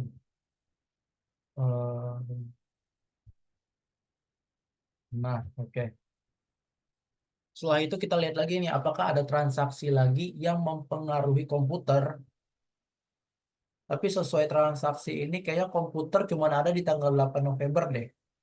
Coba kalian lihat lagi, nggak ada kan komputer sama sekali di sini. Nah, berarti pencatatannya cukup sampai di situ aja. Jadi makanya ini udah kelar nih ledger kita nih. Karena dalam eh, tanggal-tanggal selanjutnya udah nggak ada lagi nih aktivitas yang mempengaruhi komputer. Jadi makanya komputer cukup sampai di sini aja. Jadi tinggal sebenarnya dibikinnya kayak gini nih biasanya ya. Nah, ini kita bikin garis. Selanjutnya kita tinggal totalkan. Karena komputer ini saldo normalnya di debit, maka kita totalkannya itu di debit. Kalau di saldo normalnya di kredit, maka kita totalnya di kredit. Tapi karena ada di debit, ya udah semua yang ada di kredit untuk mengetahui totalnya ya. Karena kita tambahkan nih semua di debit. Di debit ini kan ada 16, ada 8 juta. Maka kita tambahkan nih ini ditambahkan sama ini. Oke, terus kita kurangkan semua yang ada di kredit. Nah, tetapi di kredit ini kan nggak ada nih. Ya udah berarti sampai di sini aja gitu jumlahnya. Maka dapatlah balance-nya. Itu biasa balance itu dihitung di tanggal 31 Desember sih guys. Nah, jadi dapatnya tanggal 31 Desember sebesar 24 juta. Berarti di sini kita dapat menyimpulkan bahwa kita punya komputer sebanyak 24 juta kalau dalam bentuk rupiahnya. Kalau bentuk cash, nah biasanya sih kalau di pembelajaran ya, ledger cash itu pasti paling banyak. Soalnya kan di sini cash banyak banget ya. Kayak lihat dari sini. Ini ada cash, ini ada cash di debit, ini ada cash lagi di kredit, ini ada cash lagi di kredit, ini cash lagi kredit, kredit, kredit. Banyak banget lah cash di sini. Jadi kalian harus menyalinkan semuanya yang ada di sini nih. Jadi kalau misalnya di sini jadi kredit, ya udah kalian nyalinnya di kredit. Kalau jadi debit, ya berarti kalian nyalinnya di debit gitu. Jadi cara nyalinnya tuh kayak gitu guys. Mungkin gua coba deh terakhir ya. Mungkin diawalin dengan 31 Oktober deh. Hmm. Nah, 31 Oktober itu berarti kan saldo awal. Saldo awal cash kita itu berapa? Saldo awalnya di sini di tabel 65 juta. Oke, kita lanjut lagi. Ada nggak yang mempengaruhi di sini? Oh, ada nih cash nih di debit sebesar 36 juta di 13 November. Tulis di sini. 13 November sebesar berapa? 36 ya. Nah, terus cari lagi, ada lagi nggak cash? Oh, ada lagi nih cash di debit 18.750 25 November.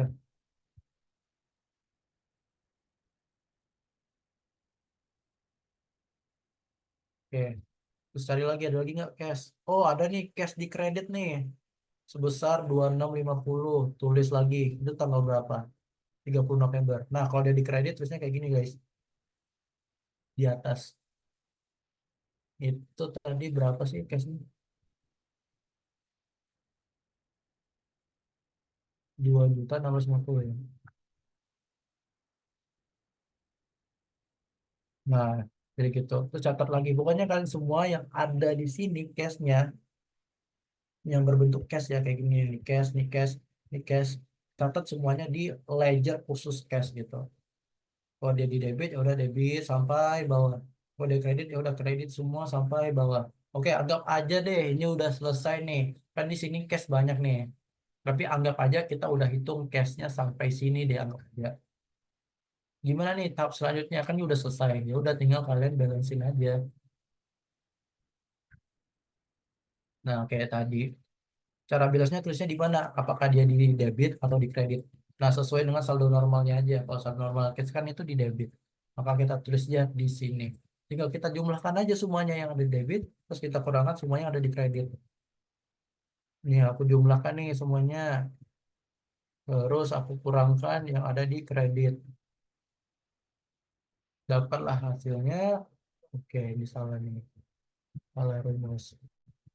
Sorry. Oke, dapatlah hasilnya segini.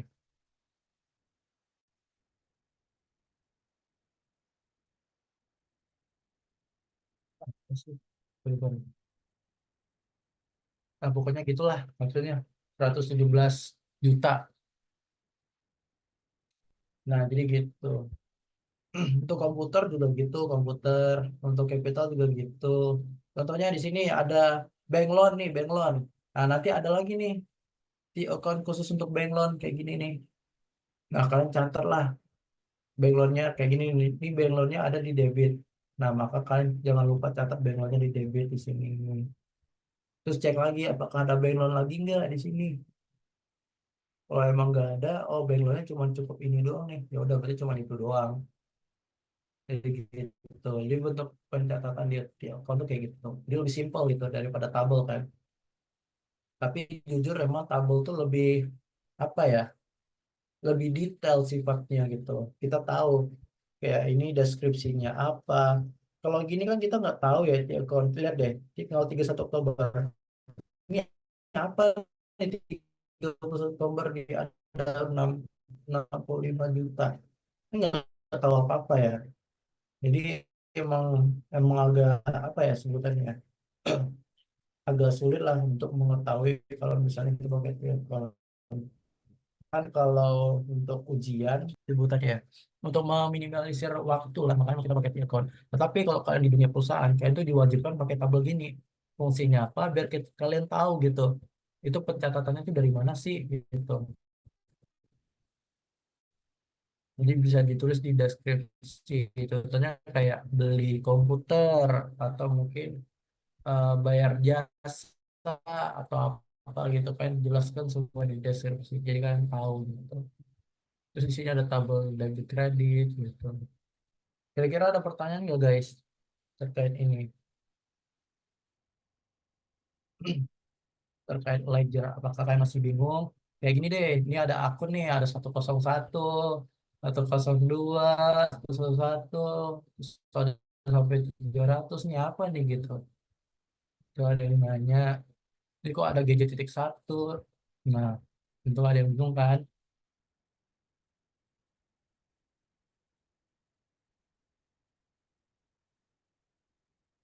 No akun itu sudah paten ya. Paten itu berarti kayak sebenarnya udah pasti gitu ya maksudnya. Kalau nomor akun, sifatnya gimana ya? Sebenarnya nomor akun tuh nggak pasti sih sifatnya ya. Tapi kita bisa mengetahui itu setiap kan gini lah.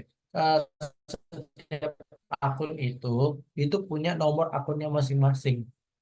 Dan itu sifatnya emang nggak pasti sebenarnya. Kayak contohnya ini cash itu kan nomor akunnya 101, AR 102. Bisa aja AR jadi 103 gitu. Jadi emang sebenarnya tergantung pencatatan perusahaan. Jadi setiap perusahaan tuh punya nomor akunnya masing-masing itu karena beda. Tapi untuk menentukan dia nomor akunnya apa, itu bisa kita lakuin. Jadi kayak gini nih. Kalian coba perhatikan deh bahwa nomor akun itu beda-beda deh. Kayak ada yang awalannya 100, ada yang awalannya 200, ada yang 400, 500, 300, bahkan ada yang 600 gitu. Nah, itu sebenarnya kayak kode gitu. Kayak gini deh. Itu kodenya berdasarkan dari apa ya? Berdasarkan dari persamaan akuntansi ini. Mungkin aku coba tulis di mana ya?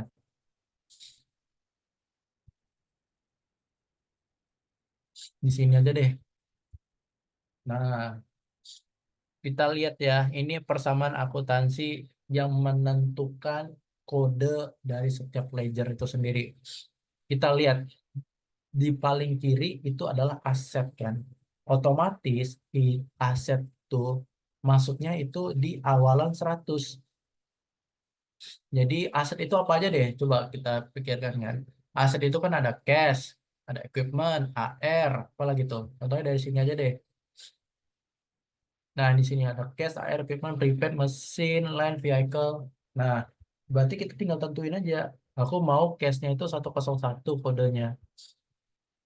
Eh, Terus AR ini aku maunya 102. Equipment ini aku maunya 104 deh, aku maunya gitu. Enggak sih, equipmentnya 104. Ini aja lah, prepaid. Prepaid itu 104. Ini masuknya ke, aduh, kok hilang sih? Ini masuknya ke saat, bentar ya, angkanya hilang. Nah, anggap ini kodenya kayak gini. Terus selanjutnya equipment itu satu berapa sih? Nah, mungkin ini ada kode lagi. Ini sebenarnya nomor akun tuh bisa dibilang kode sebenarnya. Kode setiap akun. Jadi, kalau kalian tahu ya, aset itu tuh memiliki dua jenis. Aset aset tetap sama aset tidak tetap. Aset tetap itu adalah aset yang memiliki umur yang lumayan panjang, bahkan lebih dari setahun. Kalau aset yang tidak panjang atau aset lancar lah sebutannya, itu umur umur dari aset itu tuh sedikit. Contohnya kayak mesin deh, mesin kan umurnya panjang ya, tergantung dari perawatannya lah, tergantung dari perawatannya lah gitu. Kalau dia bisa bisa dirawat dengan baik, pasti umurnya bisa sampai setahun, 2 tahun, 3 tahun gitu.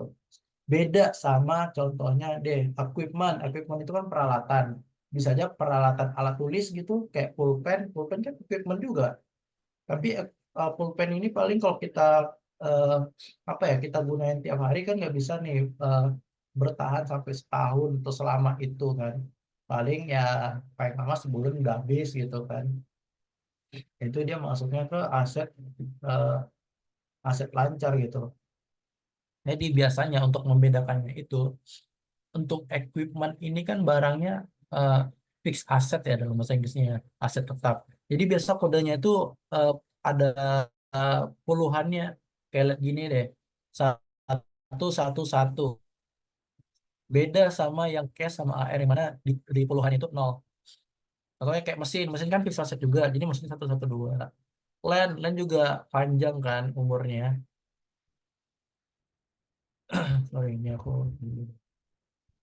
ini juga 113. Di vehicle juga 114. Nah, jadi gitu. Jadi semua nomor akun tuh punya kode-kodenya. Makanya bisa lihat di sini nih. Nah, biasa kalau kayak gini nih, ini equipment kan 103. Nah, ini berarti kayaknya nomor akunnya beda nih. Biasanya kalau setiap perusahaan, dia ingin membedakan antara aset lancar sama tidak lancar tuh dengan kode kayak gini. Kan lihat aja kalau ada kode yang kayak satuan-satuan gini, kalau kayak satuan gini itu pasti asetnya bukan fix aset gitu. Tapi kalau ada puluhan itu pasti eh, fix aset gitu.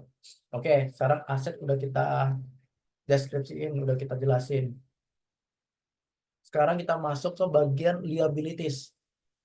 Kalau liabilities itu masuknya itu ke bagian angka nomor 2.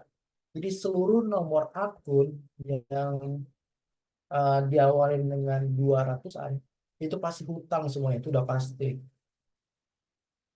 Makanya kita lihat deh di sini nih, di sini kita lihat nih 200 ya di sini kan 200 ada dua, pasti hutangnya ada dua. Lihat deh, ini hutang. Terus sewa diterima di muka. Nah, ini kan diterima di muka ini kan berarti ada pembayaran yang mana kita belum kita lakuin gitu. Berarti ada hutang sewa lah disebutannya. Makanya disebut dengan angka dua. Pokoknya segala hal yang masuk ke angka 200-an pasti hutang gitu. Dan hutang juga terdiri dari dua bagian lagi tuh. Ada hutang jangka pendek, hutang jangka panjang. Nah, biasalah kalau hutang jangka panjang pasti nanti kodenya ada puluhannya gitu. Contohnya kayak 211 atau 212. Biasanya hutang jangka panjang itu lebih ke arah ini sih, kayak hutang bank lah. Biasa kan kita ngutang bank bisa apa ya, lumayan lama kan, bisa bertahun-tahun. Tergantung hutangnya lah. Kalau hutangnya lebih dari setahun tuh udah hutang jangka panjang gitu. Jadi nanti kode nomornya udah pasti kayak ada puluhannya kayak 211, 212. Tapi kalau hutangnya jangka pendek kayak bulan depan langsung dilunasin, ya biasanya kayak gini akunnya 201, 202 atau 203 gitu. Dan sifatnya nggak netap. Bisa aja hutangnya 202 gitu. Tergantung perusahaannya dia pengen kodenya gimana. Selanjutnya angka nomor 3. Angka nomor 3 itu udah pasti capital atau modal. Itu udah pasti banget. Di segala hal yang berbau capital atau modal pasti diawali dengan angka 3. Kita lihat ya di sini ya. Nah, ini angka 3 itu ada, lihat nih, modalnya si Rossi. Jadi modalnya Rossi itu masuk ke kode 3. Jadi karena dia kan modal gitu atau capital. Terus ada penarikan pribadi. Penarikan pribadi itu kayak apa ya? Uang perusahaan kan, perusahaan itu punya uang. Terus ditarik nih sama si Rossi atau diambil lah uang perusahaan gitu buat kepribadiannya Rossi. Jadi Rossi ngambil gitu. Jadi kan otomatis kan masuknya ke modal ya. Jadi modalnya tuh diambil. Makanya dia masuk ke modal juga sebenarnya untuk penarikan pribadi. Atau dalam bahasa Indonesia-nya withdrawal gitu. Atau mungkin prefer lah atau prive sama aja. Jadi maka diawali dengan angka 3 karena dia apa, bahasa terkait dengan modal gitu. Selanjutnya yang ke selanjutnya itu adalah revenue. Kalau revenue itu pasti 4 kode awalnya, pasti 400-an lah. Pokoknya yang berbau revenue atau pendapatan, pendapatan apapun lah, pendapatan sewa, bunga, pendapatan jualan, pokoknya semua pendapatan pasti kodenya 400-an. Kita lihat ya di sini ya. Nah, ini 400 cuma satu nih, berarti pendapatan cuma ada satu. Kita lihat, oh pendapatan jasa. Berarti jasanya jasa apa? Jasanya jasa konsultan. Jadi kalau misalnya dia pendapat cuma jasa satu, ya berarti cuma satu doang, 401. Atau kalau misalnya dia ada pendapatan sewa, nah nanti ada lagi nih pendapatan sewa, berarti ada 402 itu kodenya. Gitu. Selanjutnya expense. Expense itu beban. Ya udah, berarti semua hal yang berbau dengan beban pasti diawali dengan 5. Makanya di sini limanya banyak nih. Ini beban semua nih di isinya. Kayak beban perlengkapan, asuransi, gaji, utilitas, dan beban lain-lain. Semuanya diawali dengan 5. Jadi gitu guys. Itu untuk mengidentifikasi dari kode-kode setiap akun-akunnya. Saya kira udah pernah ngerti ya.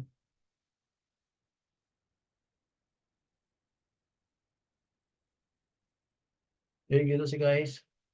Kurang lebih sebenarnya ledger kayak gitu sih. Makanya di sini biasanya kode-kode itu ditulisnya di bagian ref atau reference gitu dalam panjangannya. Nah, atau di sini nih bisa nih.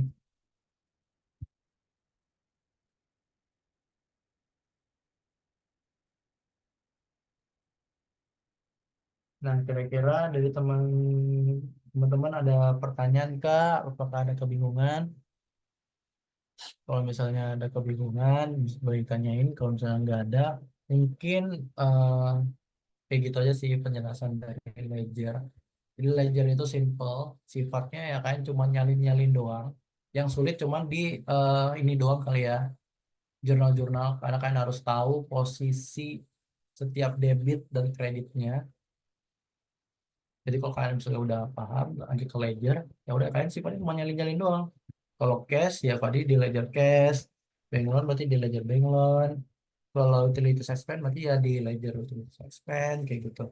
Makanya setiap ledger punya nama-namanya masing-masing gitu. Tinggal nyalin-nyalin doang dan letakin sesuai dengan posisinya. Kalau dia di debit ya udah di debit, kalau dia di kredit ya udah di kredit gitu. Simple sih guys. Kalau ada pertanyaan, kalau emang ada pertanyaan, mungkin nanti materi selanjutnya setelah ledger itu kalian bakal masuk ke bagian unadjusted trial balance. Unadjusted trial balance itu yang ini guys, yang ini nih. Ini unadjusted trial balance nih namanya. Nanti setelah ledger ini, tahap selanjutnya kalian bakal nyusun ini, yang biasa sebutannya kayak rangkuman gitulah. Nah, nanti mungkin bakal diajarin di next session ya kali ya. Nah, jadi kurang lebih gitu guys. Kalau mungkin nggak ada pertanyaan, mungkin aku cukupin aja untuk kelas. Untuk kelas hari ini lumayan panjang juga ya, padahal bahasnya cuma ledger doang nih. Oke, baik. Mungkin terima kasih untuk teman-teman semuanya yang udah join pada kelas hari ini. Aku sangat berterima kasih juga pada kalian yang begitu ambis dari awal ya, jujur ya. Padahal belum masuk kelas gitu, tapi kan udah mulai untuk belajar atau mencicil pelajaran untuk akuntansi ini. Karena sejujurnya memang mata kuliah akuntansi atau dasar-dasar akuntansi ini menjadi sebuah problem lah dari semua maba yang dimana rata-rata mereka tuh kalau nggak lulus atau nggak lulus mata kuliah itu pasti di mata kuliah akuntansi gitu itu udah pasti rata-rata gitu. Jadi usahakan belajar semaksimal mungkin untuk akuntansi biar kalian nggak ngulang lagi gitu. Kalau kalian ngulang kan malu ya, masa kalian harus gabung sama angkatan 26 gitu. Kalian sendiri terus gabung sama angkatan 26 buat ngulang kan kayak nggak enak ya. Jadi belajar aja semaksimal mungkin, pahami semua materinya, ya semoga kalian bisa lulus di DDA 1 ini. Gitu. Oke, mungkin terima kasih untuk teman-teman semuanya yang udah berpartisipasi. Makasih ya semuanya. Kalau gokil ya udah ada yang stay sampai 17 orang ya. Persen terakhir 30. Oke, Wildan, makasih banyak ya. Mungkin aku stop share kali ya.